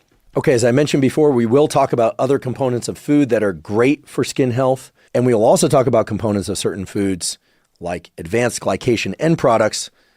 I don't know if you've heard of those before, but very interesting, not good stuff that you want to avoid if you can, especially if your concern is youthful looking skin and healthy skin, and frankly, health overall. But before we do that, I think it's worth paying attention to a few things that you can potentially take that can really improve the youthfulness of your skin, for which there is excellent science to support it. Okay, so when I spoke to board-certified dermatologists who trained at excellent institutions, what people can do to improve the youthfulness or the appearance of youthfulness in their skin, and that there specifically be peer-reviewed studies to support their statements, they mentioned hydrolyzed collagen protein in combination with vitamin C. We talked about that earlier. They mentioned a bunch of do's and don'ts as it relates to sun exposure and nutrition, etc., some of which we've covered, some of which we are yet to cover, but will soon. And they mentioned supplementing with niacinamide. Niacinamide is a form of vitamin B3. It is also sometimes referred to as nicotinamide. And I was told that when taken at twice per day, at a dosage of 500 milligrams per dose for a total of 1 gram or 1,000 milligrams per day, that niacinamide supplementation can increase the production of ceramides, which relate to the lipids in skin that improve the moisture in skin. And by the way, moisture in skin is a key component of the youthfulness or plump appearance of that skin. And when I say plump, I don't necessarily mean outwardly rounded plump. I mean the fact that the skin looks like the outermost layer of the skin, which you now know as the epidermis, is kind of taut, and the skin looks hydrated and smooth at the level of its outer appearance. All of that is improved by niacinamide supplementation, but that the supplementation has to be carried out for 3 to 6 months or more before that effect is noticed. Now, the origin of the niacinamide effect on the youthfulness of skin could also be related to the fact that there's evidence that niacinamide supplementation can reduce inflammation of skin overall. We haven't talked so much about the immune-skin relationship, although as I alluded to at the beginning of the episode, this is a key relationship. But for those of you suffering from rosacea, from acne, so rosacea being a reddening of the skin, we're going to talk more about it later and specific things that can be done for it. Acne almost always involves some reddening, often painful reddening of specific pocks on the skin, sometimes even the appearance of pus-filled bumps, this sort of thing. that niacinamide supplementation may also assist there because of the reduction in inflammation, and we'll talk all about the relationship between inflammation and acne. Regardless of whether or not you suffer from rosacea or acne or not at all, that niacinamide supplementation may benefit you. Also, because niacinamide supplementation appears to balance the level of oil production in the skin, you need oil in the skin, you need oil down in those pores, but not too much. And that it can definitely help reduce the appearance of clogged pores. And if you're concerned about pores that appear too large, this typically happens in the face, around the nose, on the upper cheeks, although other regions of the body as well, niacinamide supplementation may assist with that as well. There's also a number of people out there that are concerned with specific spots that they see as hyperpigmented spots. So regardless of whether or not overall your skin is very light or very heavily pigmented, supplementation with niacinamide can reduce the appearance of accumulation and maybe even the actual accumulation of melanin at particular spots, so-called dark pigmented spots that some people decide that they don't want for whatever reason, usually just cosmetic reasons. Although there may be reasons why hyperpigmentation in a given area could relate to skin cancers. We talked about that earlier. Another reason to go get not just your moles, but all of your skin checked at least once per year. Now, if you decide to supplement with niacinamide, you have the option of either taking that 1,000 milligrams in 500 milligram dosages per day. You also have the option of using any number of different topical niacinamide ointments or serums that exist out there. Keep in mind that many skincare products already contain niacinamide, so check the label. And there, the dermatologists tell me that to be effective, the niacinamide needs to be present at least a 2 and as high as 10% concentration within those ointments or serums. Keep in mind that many serums and ointments also contain what's called hyaluronic acid. Hyaluronic acid is a natural component of the skin that provides a physical substrate for holding in water, so moisture within the skin. It does a bunch of other important things too within the extracellular matrix and elsewhere, the regions between the cells, that is. And supplementation with hyaluronic acid or ointments or serums that contain hyaluronic acid and niacinamide are pretty common out there because of the already stated effects of niacinamide and the fact that hyaluronic acid can serve as what's called a humectant, something that serves to sort of barrier in moisture at the level of the skin. Okay, so it gives that kind of plumping, moist look of skin that's characteristic of youthful skin as opposed to aged skin. The dermatologists and the cosmetic surgeons that work on faces that I spoke to, I told you I consulted with a fairly large and diversified group of folks in preparation for this episode, all agreed that supplementation with collagen, vitamin C, niacinamide, and hyaluronic acid was something that they suggest to their patients. The other supplement, well, actually, it's a prescription treatment most often that dermatologists recommend if the goal is youthful appearing skin, are things within the so-called retinoid pathway, such as retinol. Okay, many of you have perhaps heard of this, and it's a whole story related to the relationship between vitamin A and skin. Okay, so tretinoin is the common name for it, although some of you may know it as Retin-A, and prescription drugs that are similar to that are basically derivatives of vitamin A. Why? Why are these used for skincare? Why are they used to increase the youthfulness of skin? Well, vitamin A gets into skin cells and is converted into something called retinaldehyde, then into something called retinoic acid. Now, very important to know that retinoic acid is involved in a lot of different cellular processes, especially during neural development. This is why, and please pay careful attention to this is why women who are pregnant or breastfeeding should avoid taking these products because it can seriously disrupt the development of the fetus. Okay, and keep in mind that many times people don't realize they're pregnant for some period of time. So this is of paramount concern. Okay, we could have a whole discussion as to the role of retinoic acid in fetal development, but you don't want to tamper with that pathway. Okay, very serious consequences can occur. Okay, so when retinoic acid gets into cells, it can activate what's called transcription factors. Transcription factors bind to DNA, okay, your genetic code, and can induce the transcription and translation of DNA into RNA and RNA into proteins of particular types. So think of transcription factors as sort of setting a menu of different proteins that ultimately will be formed, okay? By binding to DNA, and then you get DNA to RNA, RNA to protein, and you're getting a set of proteins related to a particular process. That's generally how transcription factors work. And Retin-A, tretinoin, and things similar to that are going to induce the formation of collagen protein within skin, as well as other proteins that relate to the formation of de novo skin, new skin, and can replace old degenerated skin. So the dermatologists that I spoke to were really bullish about the fact that, believe it or not, they felt that people starting in their 20s could very well, as long as they're not pregnant or lactating or planning to get pregnant, could take Retin-A or things similar to it in order to stimulate the production of more skin and look more youthful. Now, for people already in their 20s, by my read, they're already youthful, but that they could initiate the use of these compounds at least in one's 20s and continuing on really as long as they wanted through life. And they told me about, quote, remarkable results. So I said, well, why isn't everyone aware of this? Why isn't everyone taking them? Well, it turns out that these different compounds can also increase sensitivity to light, make you more prone to sunburn, to some of the other effects of light on skin, even from screens or from artificial light. So one has to be careful about inducing too much skin sensitivity to light of all kinds, not just sunlight. That they can also induce some redness or dryness. So one has to get the dosage right, the frequency of use right, and they can be a little bit tricky to work with. But that if one can home in on the right dosages, the right frequency, etc., the dermatologist felt like this was one of the best things that one could do to improve the youthfulness or the appearance of youthfulness in one's skin. Now, I find this interesting for a number of reasons. First of all, I've heard of Retin-A, right? I've heard of these compounds before, but I hadn't heard about all these, reportedly spectacular things like improved angiogenesis, vascularization of the skin. This is why people are taking the rather experimental, untested BPC-157 that I talked about before. The improved elasticity of skin, which somehow seems related to the ability of these compounds to remove degenerated elastin within the skin, to clear that out, as well as to induce de novo synthesis and even the number of different fibroblasts that are present in skin. So more new skin, clearing away of old skin, improved vascularization. And while all of this sounds a little bit too good to be true, the mechanisms by which it's asserted to work all hold up. So that's always reassuring, right? Mechanism isn't everything, but it's really nice to see there. For instance, these compounds are known to get into the nucleus of cells, right? To impact gene expression. We talked about that before. You have receptors on the surface of cells. Okay, so cell surface receptors.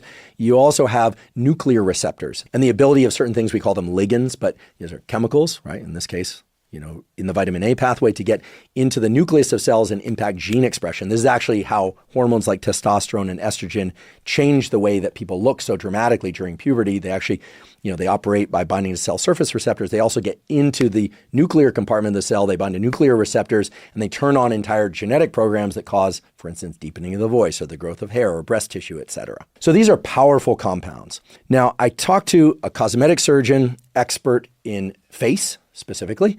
Remember, cosmetic surgery is done for a number of different areas of the body, but for face specifically, who also specializes in these sorts of treatments for skin. And they've started using and are frankly quite confident in the use of retinoid esters that can be applied to the surface of the skin. So these things are available not by prescription. There's far less research on these sorts of compounds, but these compounds get enough positive support from the people that have tried them, reporting improved youthfulness of skin, et cetera, that some of them are becoming quite sought after and people, let's just say, are very enthusiastic about them. And I will say that in discussing the various mechanisms of this with these cosmetic surgeons and some dermatologists, the logic holds up. So you're starting to see more and more of these. Now, as I mentioned at the beginning of today's episode, there is zero business relationship between me, the podcast, or any of these people that have marketed serums or creams or prescription drugs, for that matter, related to skin health and skincare. However, I have provided a couple links in the show note captions of some of the different sources of these. Obviously, if you need a prescription for something like tretinoin or something similar because you're interested in this whole retinol, Retin-A, vitamin A pathway story, you need to talk to a board-certified dermatologist who could potentially prescribe that for you if they decide it's right for you. But in terms of these topical ointments and serums and creams and things like that, I do provide a link to at least one source of those that uses the retinoid ester. Just keep in mind that these various ointments and serums do not yet have the randomized control trials to support them that some of the other compounds that we were discussing do have. Now I'd like to talk about things that one can do to improve the health and appearance of one's skin that don't involve taking anything or putting on any kind of ointment or serum or anything like that. And what I'm referring to is phototherapy. Now, at the earlier part of the episode, I talked about how different wavelengths of light, like UV light and long wavelength light, can penetrate skin to different depths. and some of the negative, but also positive things that can do. So for instance, we talked about UV light mutating DNA in cells and potentially causing cancers, accelerating the aging process, and so forth. But as you also recall, long wavelength light, so-called red light, and near infrared light, which is even longer wavelengths of light, can penetrate deep into the skin tissue, so past that outer epidermal layer into the dermal layers of the skin, and can access the vasculature, the neurons, some of the glands located deeper in the skin, and of course, the cells there, like cells in the epidermis, I should point out, contain things like mitochondria, for which red light has been shown to be beneficial. Why? Red light and near-infrared light phototherapy has been shown to reduce reactive oxygen species and thereby to improve mitochondrial function in cells. And that in turn has been shown to be beneficial for all the different processes within cells that involve mitochondria, which of course include energy production, but a bunch of other things too. So when I say that phototherapy has been shown to be beneficial for cells of the body, it's not just cells of the skin. In fact, a Nobel Prize was granted in the early 1900s for the use of phototherapy for the treatment of lupus. So this is not a new technology. At the same time, while there are many studies exploring the use of phototherapy for improvement of skin health and appearance, most of those studies have fairly low sample sizes, but there are a lot of those studies. And fortunately, by now, there are a few meta-analyses and reviews that take into account lots of different studies using slightly different wavelengths of light applied to different portions of the face for different purposes, treatment of acne, maybe even putting red light, near infrared light on one half of the face to have a so-called within-person control to compare, the changes in skin or lack of changes in skin, as the case may be, between one side of the face and the other. I'll put links to some of these studies and some of the meta-analyses and reviews of these studies. One that I like in particular was published in 2018 entitled Light-Emitting Diodes in Dermatology, a Systematic Review of Randomized Controlled Trials. Of course, randomized controlled trials being one very powerful way to analyze the utility of a practice or a compound. It's not the only way to assess the utility of something. I know some people argue that they are very useful, but keep in mind, in the field of medicine, we often have entire fields or even entire chapters of medical books that are based on case studies. For instance, we implicate the so-called hippocampus of the brain for its function in human memory, which it absolutely has.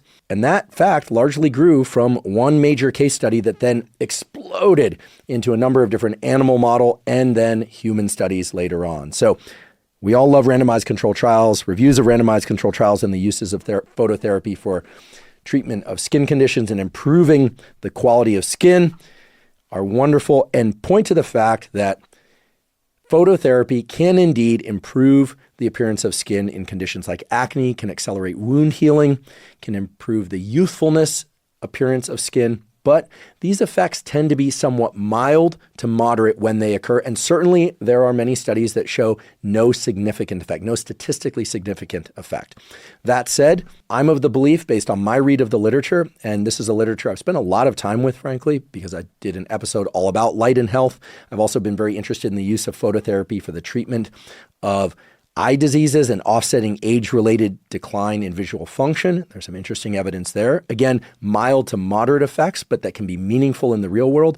And when I step back from all of the literature, here's what I see, and this is what I ran by a dermatologist to make sure that they thought that this protocol would be useful or not useful, right? I asked them, I didn't tell them, do you think this will be useful? Tell me yes. I asked them. And what we basically converged on was that if somebody decides to do phototherapy, the use of phototherapy that involves long wavelengths of light, so red light plus near infrared light typically, at a distance of about a foot to 2 feet from the light source, depending on the intensity of the light source, although that doesn't seem to be so critical, but one can't be across the room from the red light source, nor should one get right up next to the red light source so that there's a lot of heat generated from the red light source that one can feel. But at a distance of about a foot to 2 feet away at fairly high intensities, done for anywhere from 10 to 15 minutes, 5 to 7 days per week, on a consistent basis, does seem, on average, to lead to improvements in the youthfulness appearance of skin. Why this would be the case isn't exactly clear, but there are a number of different logical interpretations, such as reduced inflammation, improved mitochondrial function, all downstream of reduced reactive oxygen species, improved blood flow to that particular area because of the effect that long wavelength light can have on vasodilation, sort of expansion as opposed to contraction of blood vessels and capillaries. All of this makes mechanistic logical sense, and the effects that one sees in these various peer-reviewed papers, randomized controlled trials, seem pretty good, meaning they are mild to moderate. None of them are sort of jaw-dropping like, wow, complete reversal of severe acne or, massively accelerated wound healing. And we also, of course, have to take into account that many people who are doing phototherapy often are combining it with other things. Sometimes in today's era, like injections of BPC 157 or the use of hyaluronic acid or niacinamide, et cetera.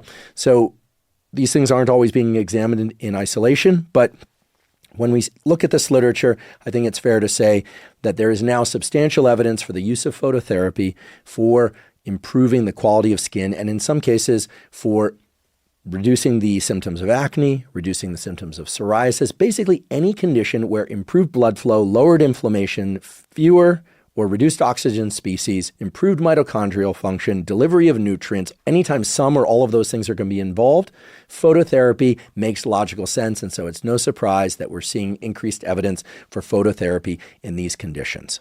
Now, I've provided a link to the review of the randomized control trials that I mentioned a bit ago. I also provided a few links to some specific studies that show pictures of before and after, in some cases on two sides of the very same face. I did an entire episode about light and health. I'll also provide a link to that episode. And if you don't want to listen to or watch that entire episode, you can go to specific timestamps in that episode to learn about the uses of phototherapy for the treatment of skin, eye, and other conditions related to mental health and physical health. Now, keep in mind that when people hear phototherapy, they almost immediately think about a device. And that makes sense, right? Red light, near infrared light. However, if you recall, there's this thing called the sun that emits full spectrum light, which of course includes red light and longer wavelengths of light. Okay, so just because you can't see those longer wavelengths of light, that doesn't mean they're not there. Just like UV light, you can't sense UV light with your eyes. By the way, ground squirrels and some other animals can. It's thought to be the case that they have photoreceptors to detect UV because they actually, this is sort of strange, but interesting, you'll never forget this, that they'll take their urine and they'll spread it on their stomach with their little paws, and they'll stand up and they'll like signal flash one another from across the prairie or whatever it is, across the lawn to signal to one another. So they're sending UVP signals across the lawn. I'm not making this up. I actually studied a little bit of this when I was an undergraduate, but not at the level of the urine and the signaling, at the level of the retina. Any discussion about skin has to include a discussion about nutrition. Why? Well, remember the fact that I mentioned at the beginning of today's episode that your skin and your immune system have a very intimate relationship. It's bidirectional. Your skin reflects the status of your immune system in many ways. And this is why many people with autoimmune conditions, things like lichen planus, you can look it up, or if you mind particularly striking photographs, please don't look it up. But people that have autoimmune conditions, that often manifests in skin conditions. We'll talk more about this in the context of psoriasis in a little bit. But anytime we're talking about the immune system or skin, we need to take into account the gut microbiome and nutrition. So many people asked, what are the things that they should eat to have healthy appearing youthful skin? They also asked, what are the things that one eats that could exacerbate things like acne? And what can one eat in order to reduce their acne? So let's just start off with the basics. And here I'm going to be fairly brief because I think we all know the big take-home message about nutrition nowadays.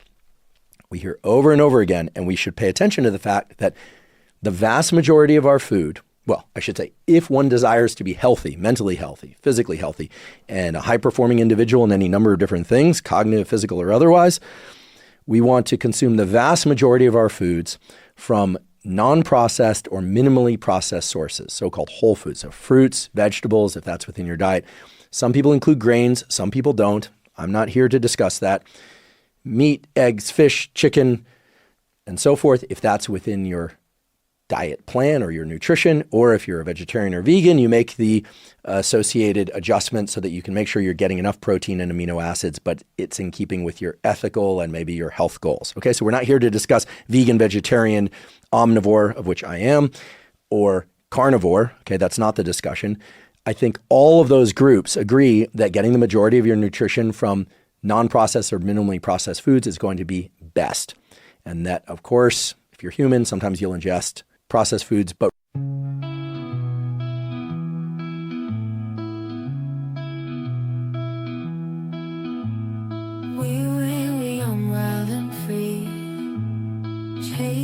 dreams by the sea, echoes of a distant melody.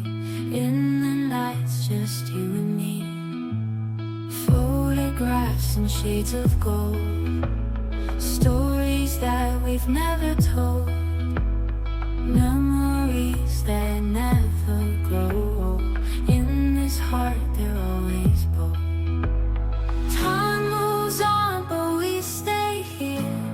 In the moments crystal clear, echoes of the yesteryear. In our hearts we hold them near. Fading memories in the light, lost in whispers of the night. In the silence we take flight, holding on to what feels right. Walks through streets of neon glow, silent whispers, tales of woe. In the dark our secrets show. In this art our love will grow. Time moves on, but we stay here. In the moments crystal clear, echoes of the yesteryear. In our hearts we hold them near. Fading memories in the light, lost in whispers of the night. In the silence we take flight, holding on to what feels right. In the twilight, shadows play, awful whispers, tales of woe. In the hearts we find our say, in the dawn we'll never stray. Fading memories in the light, lost in whispers of the night. In the silence we take flight, holding on to what feels right. As the days turn into years, through the laughter, through the tears. In the echoes all our steers. In these dreams we face our fears.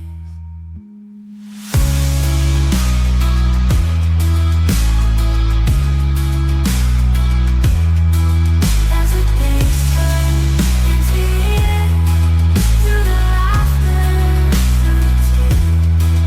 In the echoes all our steers. In these dreams we face our fears.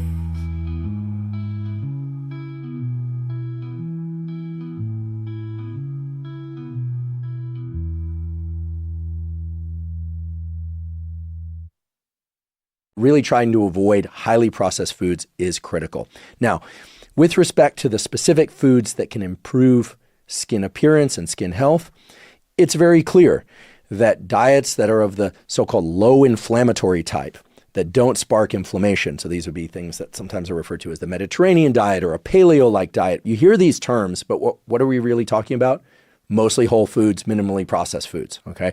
And then there's variation depending on whether or not you emphasize or de-emphasize meat and fish, or emphasize or de-emphasize vegetables, this kind of thing. Again, I'm an omnivore. I love fruit. I love vegetables. I do like rice, oatmeal, and some pastas. I like a great sourdough bread. I like butter. I like olive oil. I like meat. I like fish. I think I am representative of most people out there because I eat most all those things, but I also eat the occasional croissant. I also eat the occasional slice of pizza. I don't eat a lot of that stuff, but I eat it now and again. And then, of course, you have people that are super strict. What do we know about the relationship between specific foods and skin health and skin appearance? Well, anti-inflammatory diet, we've more or less spelled out what that represents without getting into too many specifics.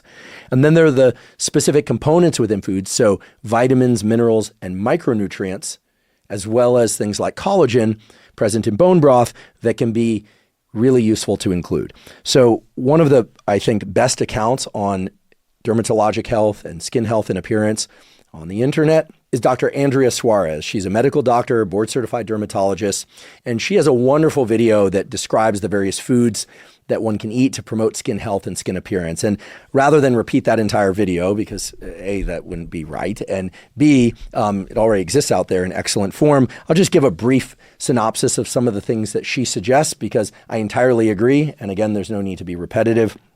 And she does an excellent job. So she certainly mentions collagen and bone broth. She also mentions various sources of omega fatty acids that are often lacking in people's diets that they should pay extra careful attention to get. So things like walnuts, flax, fatty fish.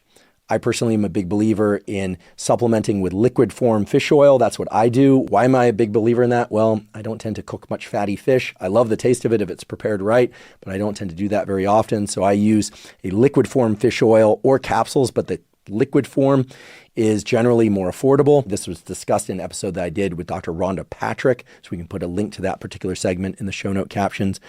It's also suggested that we eat a lot of leafy greens, so dark leafy greens. You're probably noticing a lot of these recommendations are kind of typical for what people describe anytime they're talking about nutrition for health. She highly recommends people get enough folic acid for the role that folic acid plays in DNA synthesis and repair of skin cells, as among other cells, and cell proliferation. And of course, we should get our colored fruits and veggies, so our oranges, our strawberries. The reds and oranges are critical out there. And she also highlights something very important that I want to reiterate, which is that we have a critical need for vitamin A for our skin health. And this was covered, albeit through the lens of exploring the pharmacology of tretinoin and those retin A compounds. But vitamin A is crucial for a number of different processes within the cell types that make up skin. She appropriately cautions against supplementing with vitamin A because it's a fat-soluble vitamin. It's very easy to overdose vitamin A if one is supplementing with too much of it. She recommends rather getting enough vitamin A from things like oranges, carrots, sweet potatoes.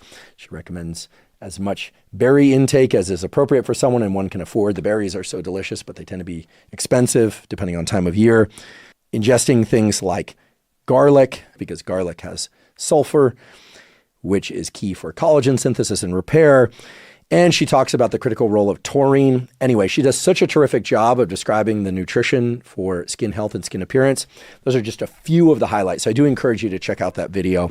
And her other content is spectacular as well.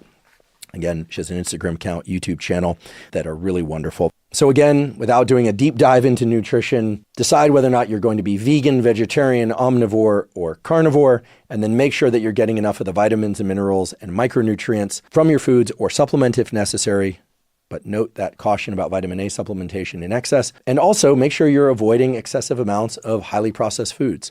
You know, I mentioned earlier these advanced glycation end products. These are things that are present in a lot of processed foods like crackers and chips and things like that make those foods inflammatory. So you're getting the theme now. Inflammation is bad, not just for the skin, but for all organ systems of the body. It's not just about the high density of calories and the high density of taste present in highly processed foods. Those are problematic, but a lot of the issue with these highly processed foods is the high heat conditions used to make those foods stable on shelves or stable in packaging over time. Okay, so there's a whole discussion to be had here that frankly I don't think can be had enough, but that is outside the scope of today's episode.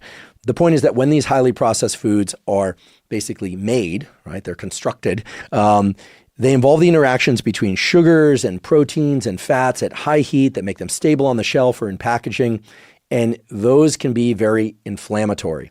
And that can show up in the form of reactive skin. It can make your psoriasis worse. Yes, it can make your acne worse. It can make your skin more tender and painful. It can make your skin basically more reactive to some of the underlying predispositions you might have, either because of genetics or other things you're doing or not doing.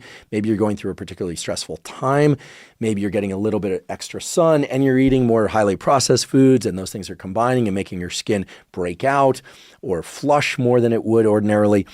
Again, there's so many reasons to eat most of your foods from non-processed or minimally processed sources. And of course, and now I sound like a broken record because you can hear this all over the internet, ingesting foods that are excessively high in sugar, excessively high in sugars combined with fats, just not good to do. Pro-inflammatory, it's going to cause all sorts of issues. And we're going to get into this more as it relates to acne in particular, because as you probably know, when you ingest foods that are high in sugars or even just carbohydrates generally, that also contain a lot of fats, and in particular when those foods are highly processed, well, then you initiate an inflammatory response, and you often can initiate additional things happening in the pores of cells that can start to really aggravate acne and cause more acne. This has to do with the whole insulin pathway. So when we talk about acne, I'll talk about diets that create a high glycemic load. We're not necessarily talking about the glycemic index of food. You may know that when people measure the glycemic index of food, they're looking at the blood sugar response after eating that food, typically in isolation and not in combination with other foods. What I'm talking about is eating combinations of foods that induce high levels of insulin, high levels of blood glucose, that then lead to all sorts of things in the hormone pathways and cell growth pathways that exacerbate acne. So we'll get there in a moment, but I think the take-home message around nutrition is pretty clear. So much so that I don't want to spend any more time on it. We all know what the best nutrition really is for us, regardless of whether or not you're vegan, vegetarian, omnivore, or carnivore. It's non-processed or minimally processed foods representing probably anywhere from, let's say, 75 to 100% of your food intake, depending on how strict you want to be. And then, sure, make some room if you want for some processed foods, but just know that those advanced glycation end products and the high glycemic load that comes from those processed foods can really exacerbate inflammatory responses in skin and set forward a whole domino set of issues related to hormone pathways and cell growth pathways that make everything, acne, psoriasis, and overall appearance worse. Yes, your skin will appear to age faster. And on the positive side, most of the foods that we think of as healthy and anti-inflammatory are actually quite delicious. So enjoy. And I forgot to say what's absolutely clear. You know that myth that they told us when we were teenagers? That eating a lot of fried food would make you break out, would make your skin worse. Guess what? It's true. That high heat preparation required for creating things as delicious as the donut or French fries, right? There's a reason people love these foods. They're so delicious. They do cause problems. They're pro-inflammatory. Does that mean you can never have a French fry? No. You decide what's best for you, but know what you're doing. As a segue to talking about acne, we need to talk about the gut microbiome. And this is a direct outgrowth of our discussion about nutrition. Here's the simple takeaway that I believe everyone should follow, not just for sake of healthy appearing skin, but also for sake of every organ and tissue system in your body, which is the data clearly show that ingestion of sufficient amounts of fiber, so prebiotic and probiotic fiber, so fruits, vegetables, sometimes this can also come from grains. Some people will supplement with additional fiber if they feel they need it, as well as ingestion of low sugar fermented foods. I've talked about this before, so regular listeners of this podcast may have heard this. Things like kimchi, sauerkraut, the sort of sauerkraut that has to stay in the fridge. So not the stuff that's stable on the shelf at room temperature. Anything containing a brine, that salty brine.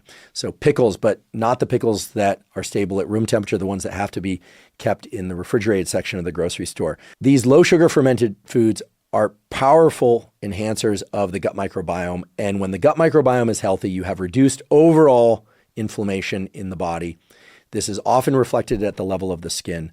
And basically, skin health and the youthfulness appearance of skin is enhanced, okay?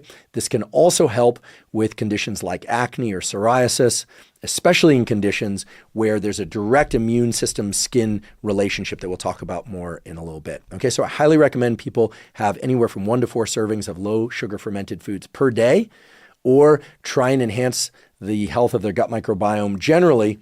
Maybe you take a pill probiotic, although those can be very expensive. There's a little bit of data suggesting that if you chronically take pill probiotics that yield very high levels of bacteria, well, then maybe there's some associated brain fog. That's a little unclear, pun intended. But, they are very expensive. They have to be kept refrigerated. And let's face it, low sugar fermented foods, if you find the ones that you like, are really great to ingest because they're tasty and they're good for you. Now, why am I talking about this? In part because we keep coming back to inflammation as a general issue for skin health. And that points us also towards some specific do's and don'ts as it relates to lifestyle. Let's face it, pun intended.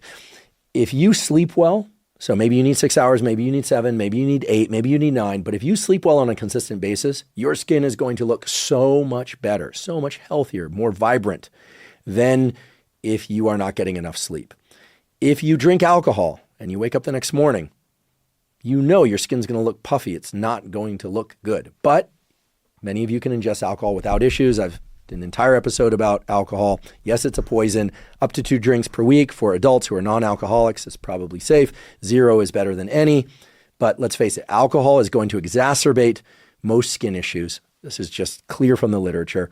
Doesn't mean you never have a glass of wine, doesn't mean you never have a beer or a cocktail if that's your thing, but alcohol consumed in excess, and it doesn't take much to get there, is going to cause sleep issues, microbiome issues, so indirectly and negatively impact the skin appearance and health, and indirectly and negatively impact the health of other tissues in your body. But it's clear some of that is reduced to increased inflammation, some is related to decreased sleep quality or duration. So get great sleep, avoid alcohol in excess, maybe avoid it altogether. Drink plenty of water. This sounds like such basic advice, but proper hydration is key. Get enough water and electrolytes. It absolutely will impact your inflammation levels by reducing them. It absolutely will impact your skin health and appearance in a positive way. So these are just basic things that I'd be remiss if I didn't mention. The other one is smoking and nicotine from non-smoked sources. So it's very clear that smoking, vaping, dipping, or snuffing is bad for skin appearance and health. Bad, bad, bad. Every dermatologist said this. Why?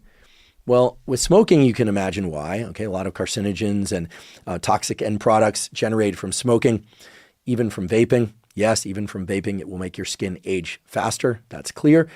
But it's also the substance itself. Why? All of those things, in addition to increasing inflammation, nicotine itself is a vasoconstrictor. So you're doing the exact opposite of what you want when it comes to skin health and appearance. And that's why people take things like BPC 157. That's why people take nicotinamide. That's why people are trying to improve the hydration status of their skin. So if you're somebody that's vaping nicotine or even taking nicotine in some other form, pouch or smoking nicotine, and you're interested in having youthful appearing skin, you are really shooting yourself in the face. And as we all know, our emotions impact the appearance of our skin. And yes, it can exacerbate so-called breakouts. And we'll get to that in a moment as to what the exact pathway is. But I've done entire episodes about controlling your stress. We have a master stress episode that talks about real-time tools that you can use, like the physiological sigh. Provide a link to a clip about the physiological sigh. It's the fastest way that I'm aware of to reduce one's levels of stress. This is something my laboratory has studied in detail at Stanford. There are also things you can do, and we're all aware of what they are.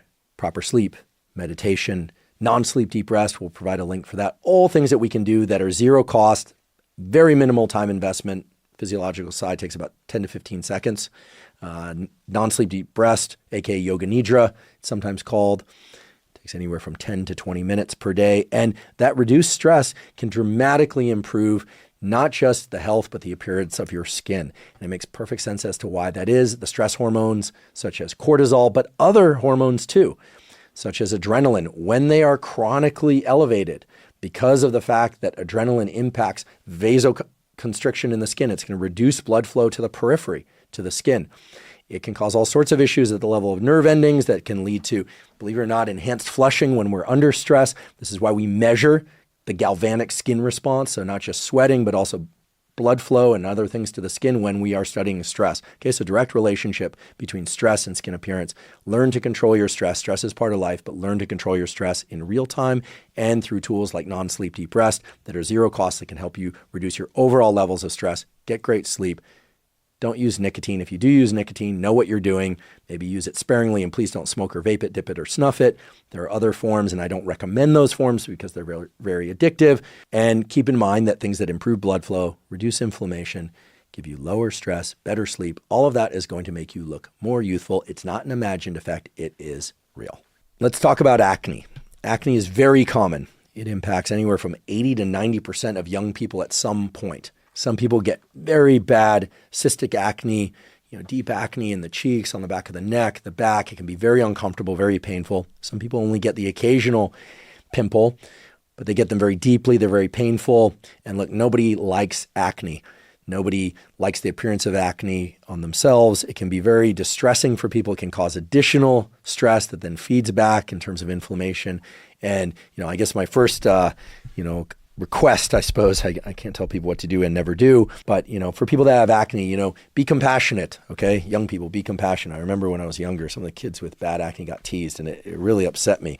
It was really frustrating, especially when going through puberty, because there's this hormonal component to acne. Now, fortunately, there are things that we can do for acne. I'll provide a link to one of the major sources I used for researching this episode.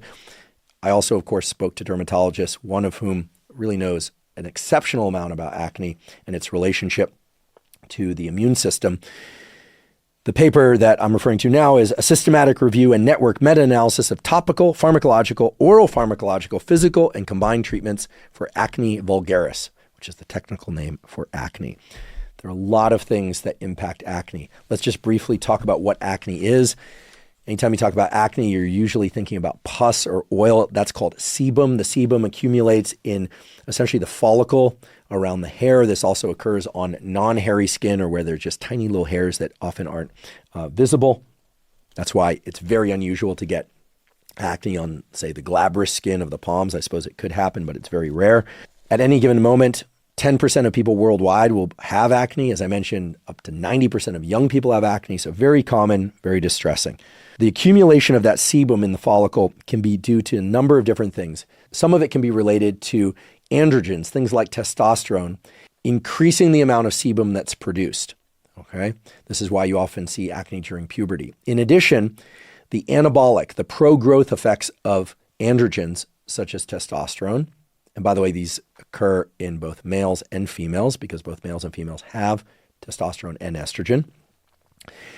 The androgenic effects of testosterone can also cause hypertrophy, growth of the hair follicle, right? So an increase in the number of keratinocytes, the cells in and around the follicle, which can compress that and hold some of that additional sebum beneath the surface. And that's why you're getting a swelling of what looks like a pimple or a cyst. So there's the potential for a hormonal influence on increasing acne. Now, if someone's going through puberty, you just have to deal with that increase. Now, if there's a sudden increase in acne when one is post-puberty, you may want to look at levels of androgens that are being produced. And nowadays, with increasing numbers apparently of things like polycystic ovarian syndrome, which in part relates to increases in androgens, this is becoming an additional concern. So getting a quality blood test, looking at androgen levels over time can be very beneficial for both males and females. Now, in addition, insulin that is related to our diet, so insulin and glucose generally go up together or down together, depending on whether or not we're ingesting foods or amounts of foods that greatly increase our insulin and blood glucose. So insulin is part of an anabolic pathway as well, a cell growth pathway, pro-growth pathway we should call it, that involves mTOR, mammalian target of rapamycin, that is a general growth signal for cells. So this occurs in the eye, this occurs in the liver. mTOR is involved in growth of cells of all kinds, including cells within the skin. When our diet increases the amount of insulin and glucose to a degree that is in excess of some threshold that's going to be different for everybody, depending on your activity levels, your metabolism, the way you manage insulin. When that happens, you get increases in mTOR that then can feed back on those androgen receptors, increase the levels of things like testosterone further, that then feed back on the production of increased sebum, okay, that oily stuff, increased keratinocyte proliferation, and you get more acne. In other words, having a diet that has a high glycemic load or evokes a large insulin response can be problematic. So what to do? Well, we talked about it before. You want to eat mostly non-processed, minimally processed foods. You definitely want to exert portion control, right? You don't want to eat much sugar or sugar in excess. You don't want big spikes in insulin and blood glucose. You want to avoid an inflammatory diet. So again, fewer, if any, highly processed foods because of those glycation end products that we talked about before. And on the positive side, if one exercises something like, say, intermittent fasting, and here I don't necessarily think young people, especially people going through puberty, should do this because they're growing, they need nutrients. So you have to strike that balance between getting enough nutrients and not overloading the system with insulin, glucose, and calories. But things like intermittent fasting could be useful, or making sure that if you ingest complex carbohydrates, as I mentioned, I do, okay, I'm an omnivore, that you don't do it in excess to the point where you're getting big spikes in insulin and blood glucose. All of this, the dermatologists tell me, can help serve to reduce acne. And while it might seem indirect, this relationship between testosterone and sebum accumulation, the relationship between insulin and mTOR and increased testosterone and sebum accumulation and growth of the keratinocytes, these are real pathways that have been established, and some of those are discussed in detail in the review. So much so that there has been the exploration of specific foods, in particular dairy and whey. We hear a lot about ingestion of whey protein. It's a very high quality protein, high bioavailability, high in the amino acid leucine, which for those of you that are interested in muscle building and repair, There's a lot of discussion about leucine being a critical component there. You want leucine. But it does appear that people that overconsume whey, people that overconsume dairy can run into issues. Now, does that mean you shouldn't consume whey protein? No, I take whey protein. Do I suffer from acne? No. If I did, would I reduce my whey protein intake? Well, I might decide to run a bit of an experiment where I reduce the amount of whey protein that I eat for a little bit and see how that goes. Should I reduce the amount of dairy I ingest? Well, here's where things get interesting.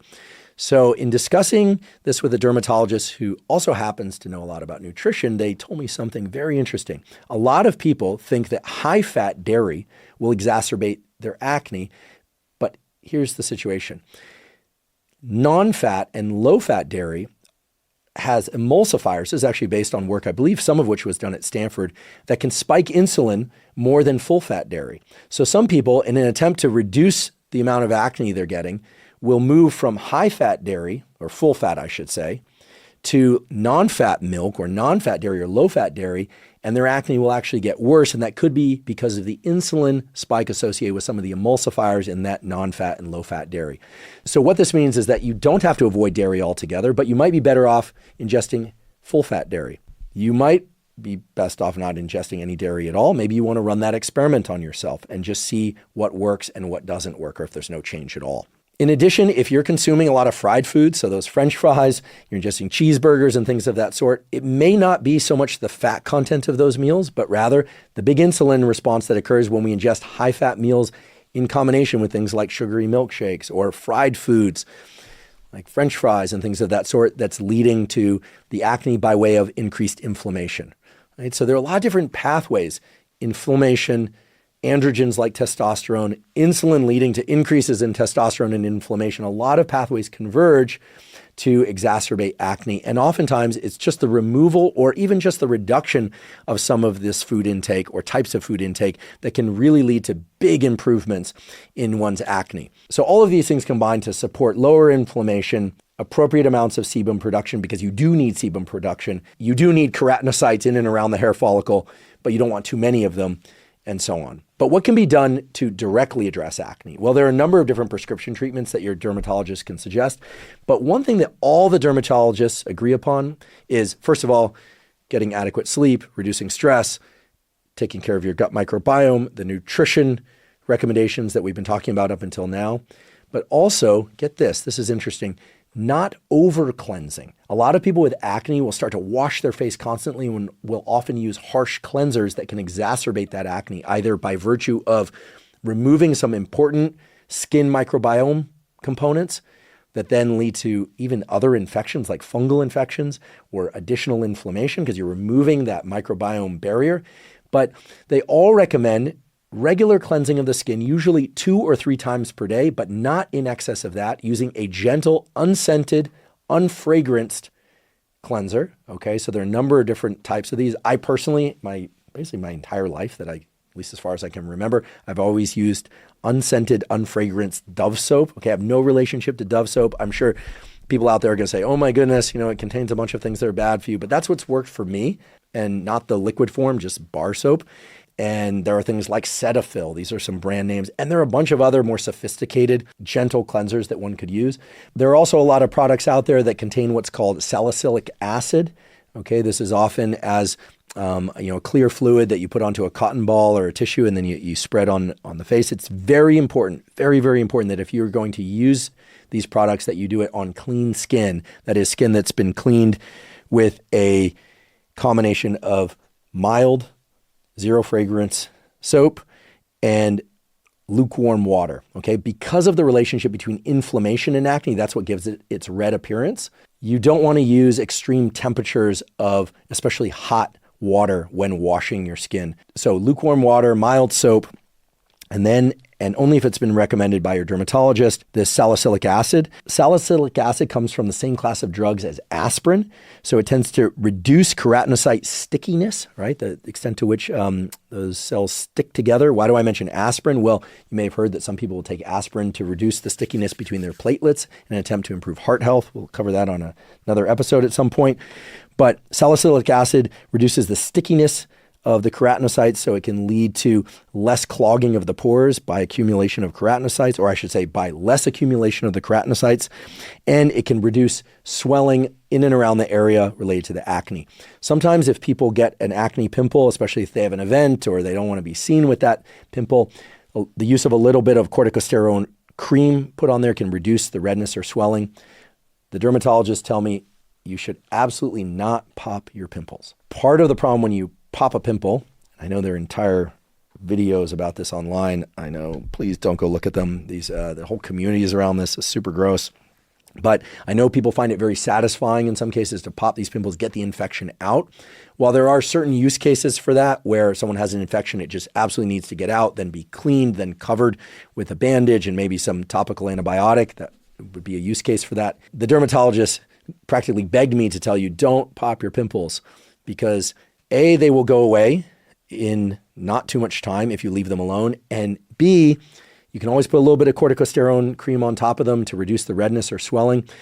But most importantly, they tell me that when you pop those pimples, what ends up happening is you get a physical disruption of that area, which to you might just seem like, okay, whatever, it turns a little bit red and that's transient, but you get the influx of what are called matrix metalloproteases. These are enzymes, and remember, anytime you hear an ACE, it's usually an enzyme, matrix metalloproteases, that then and go eat at the extracellular matrix, and then you can get an indentation scar that is permanent, okay? So if you're concerned about the appearance of your skin, avoid popping those pimples. I know it can be hard to do, but really try and avoid popping pimples. It can lead to scarring because of the matrix metalloproteases and the eating away of the extracellular matrix.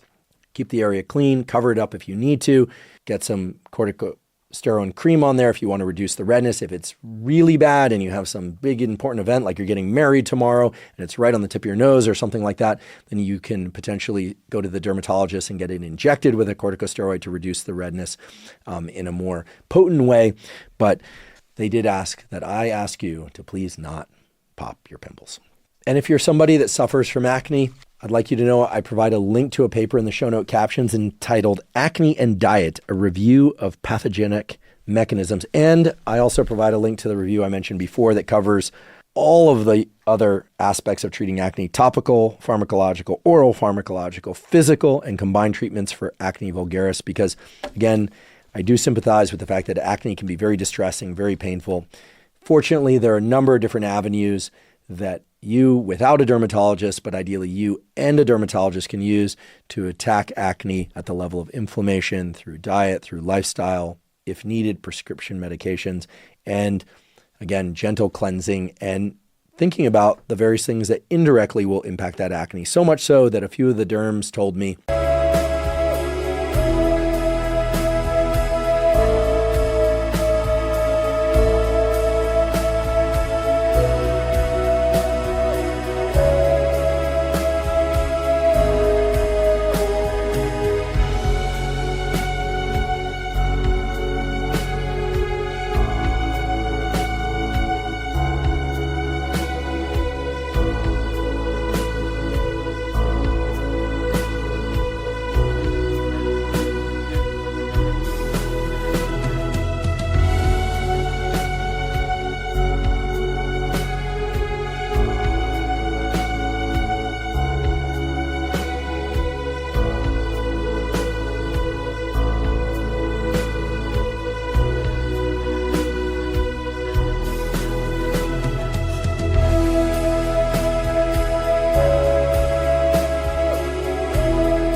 that they have patients, young and old, who will be suffering from really bad acne that will sometimes just make a few adjustments to their diet, the exclusion of certain things, mainly highly processed foods, maybe reducing dairy a little bit or whey a little bit or completely, and increasing the amount of things that reduce inflammation, so more fruits and vegetables and meat, fish, eggs from healthy sources, and seeing dramatic improvements in acne. So that's always reassuring to hear. It doesn't always require prescription medication, but if you need it, you should take it. Okay, let's talk about rosacea. Rosacea is reddening of the skin, and some people suffer from this pretty severely, other people mildly, some people transiently, but it tends to be kind of distressing for people. And the reason it's distressing is that it can look like blushing or flushing of the face when in fact one isn't emotionally embarrassed. However, being embarrassed or having any flushing of the skin can exacerbate existing rosacea. So it's thought to be caused by a combination of genetics. There can perhaps be some, again, overinflammation of the skin, which probably reflects inflammation more globally at the level of the gut and body, etc. We've been talking a lot about that today.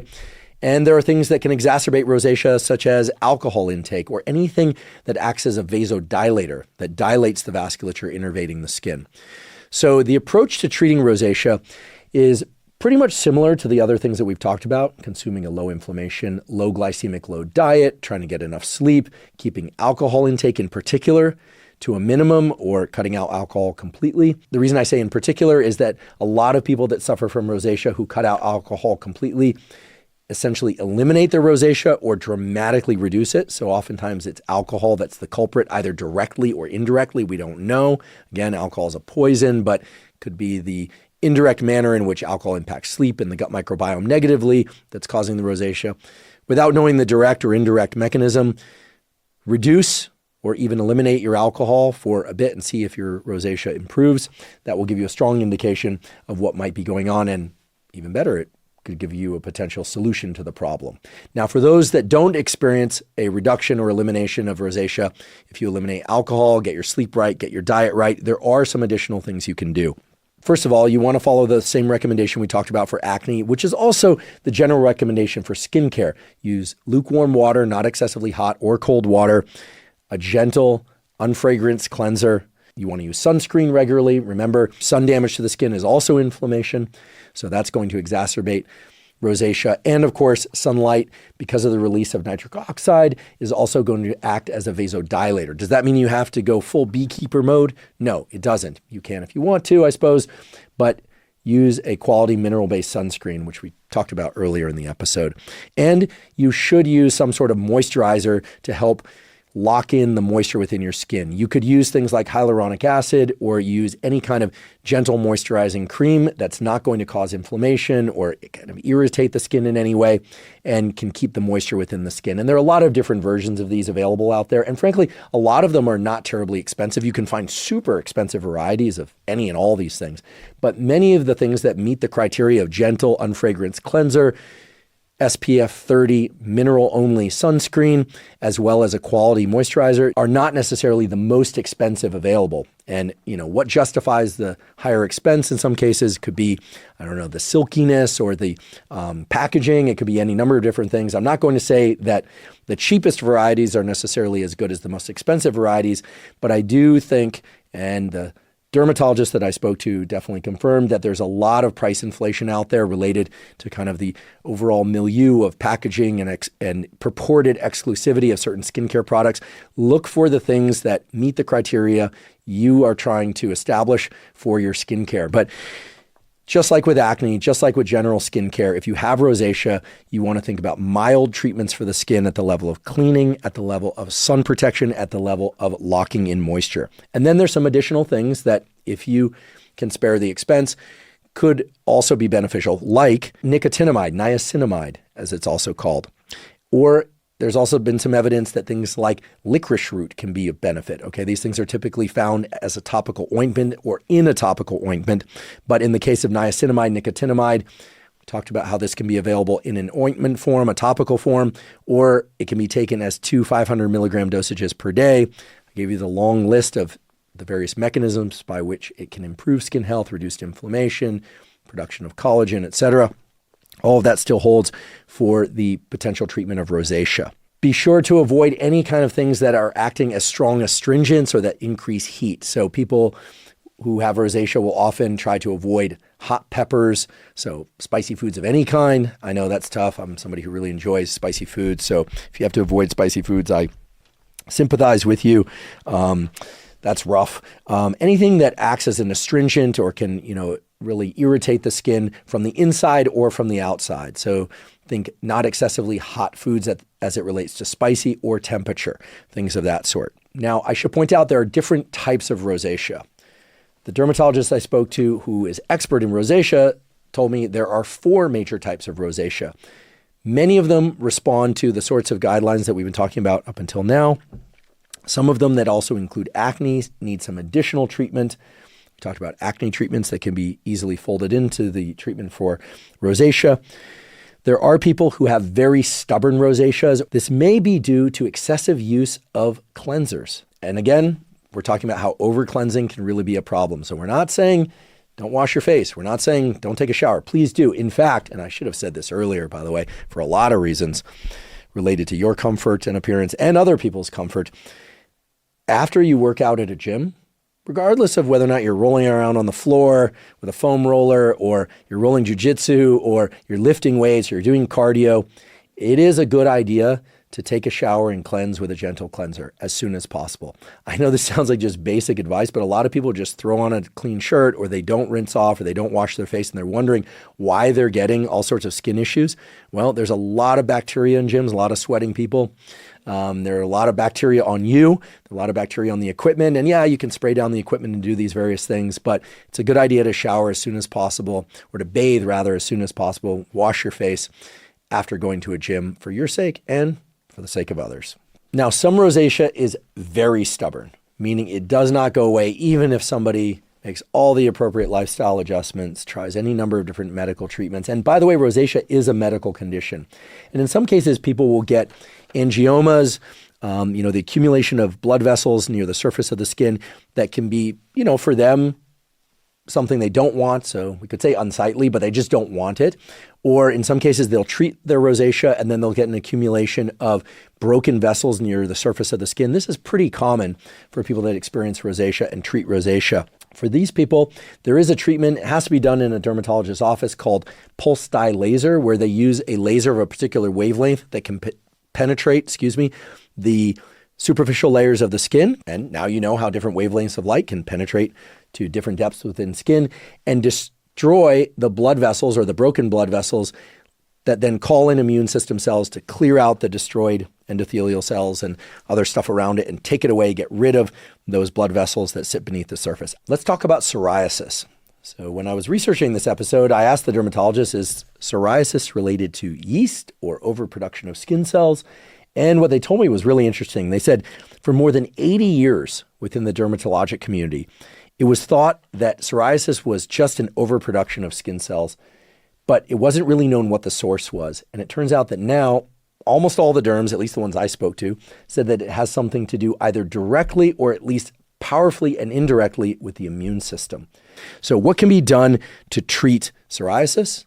You can probably guess. Things that reduce the overall level of activation in the immune system. Not so much that you become susceptible to infections, because that's not good, but you treat this like any other autoimmune condition.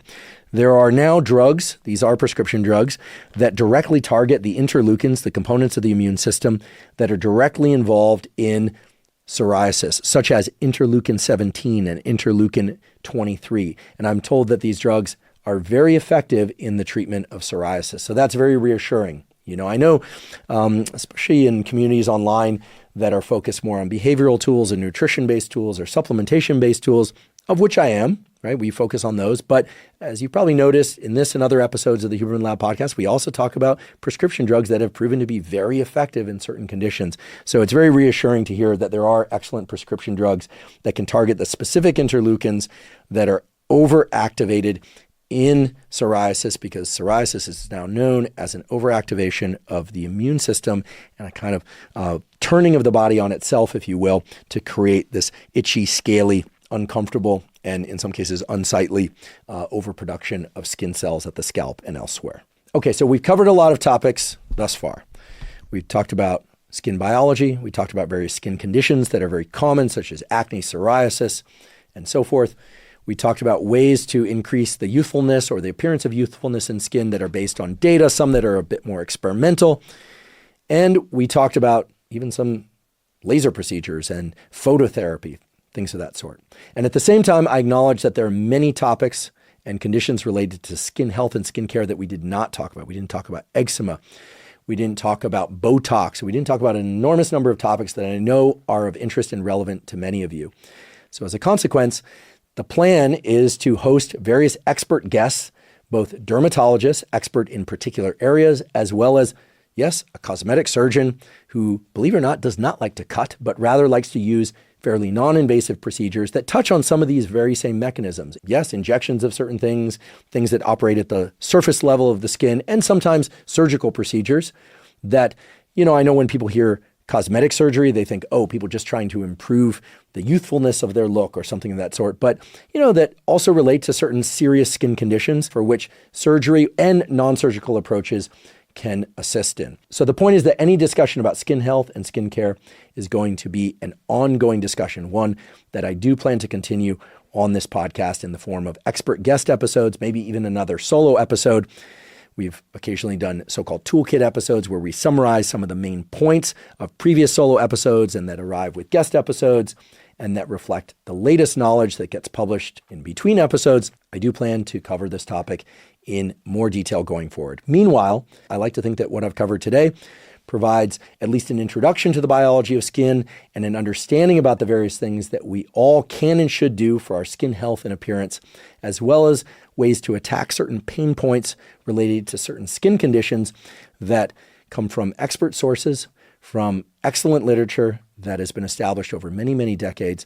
And I personally find this organ that we call skin to be infinitely fascinating, not just by virtue of what it does, but by virtue of all the different organ and tissue systems that it interacts with in our body, and by virtue of the fact that our skin is this incredible living organ on the outside of our body that tells us oh so very much about how we and others are doing in terms of our immediate and potentially our long-term health. If you're learning from and/or enjoying this podcast, please subscribe to our YouTube channel. Please also subscribe to the podcast on both Spotify and Apple. That's a terrific zero-cost way to support us. And on both Spotify and Apple, you can leave us up to a 5-star review. Please also check out the sponsors mentioned at the beginning and throughout today's episode. That's the best way to support this podcast. If you have questions for me or comments about the podcast or topics or guests you'd like me to consider for the Huberman Lab podcast, please put those in the comment section on YouTube. I do read all the comments. For those of you that haven't heard, I have a new book coming out. It's my very first book. It's entitled Protocols, an Operating Manual for the Human Body. This is a book that I've been working on for more than 5 years, and that's based on more than 30 years of research and experience. And it covers protocols for everything from sleep to exercise to stress control, protocols related to focus and motivation. And of course, I provide the scientific substantiation for the protocols that are included. The book is now available by pre-sale at protocolsbook.com. There you can find links to various vendors. You can pick the one that you like best. Again, the book is called Protocols, an Operating Manual for the Human Body. If you're not already following me on social media, I am Huberman Lab on all social media platforms. So that means Instagram, X, formerly known as Twitter, Threads, Facebook, and LinkedIn. And on all those platforms, I cover science and science-related tools, some of which overlaps with the content of the Huberman Lab podcast, but much of which is distinct from the content I cover on the Huberman Lab podcast. So again, that's Huberman Lab on all social media platforms. If you haven't already subscribed to our Neural Network newsletter, our Neural Network newsletter is a zero-cost monthly newsletter that includes summaries of podcast episodes, as well as protocols in the form of brief 1 to 3 page PDFs that explain protocols for things like deliberate heat or deliberate cold exposure, for optimizing dopamine, for improving your sleep, for neuroplasticity and learning. Again, all zero cost in the format of 1 to 3 page PDFs. To access it, you simply go to hubermanlab.com, go to the menu tab, scroll down to newsletter, and enter your email. And we do not share your email with anybody. Thank you for joining me for today's discussion all about skin health and skin care. And last, but certainly not least, thank you for your interest in science.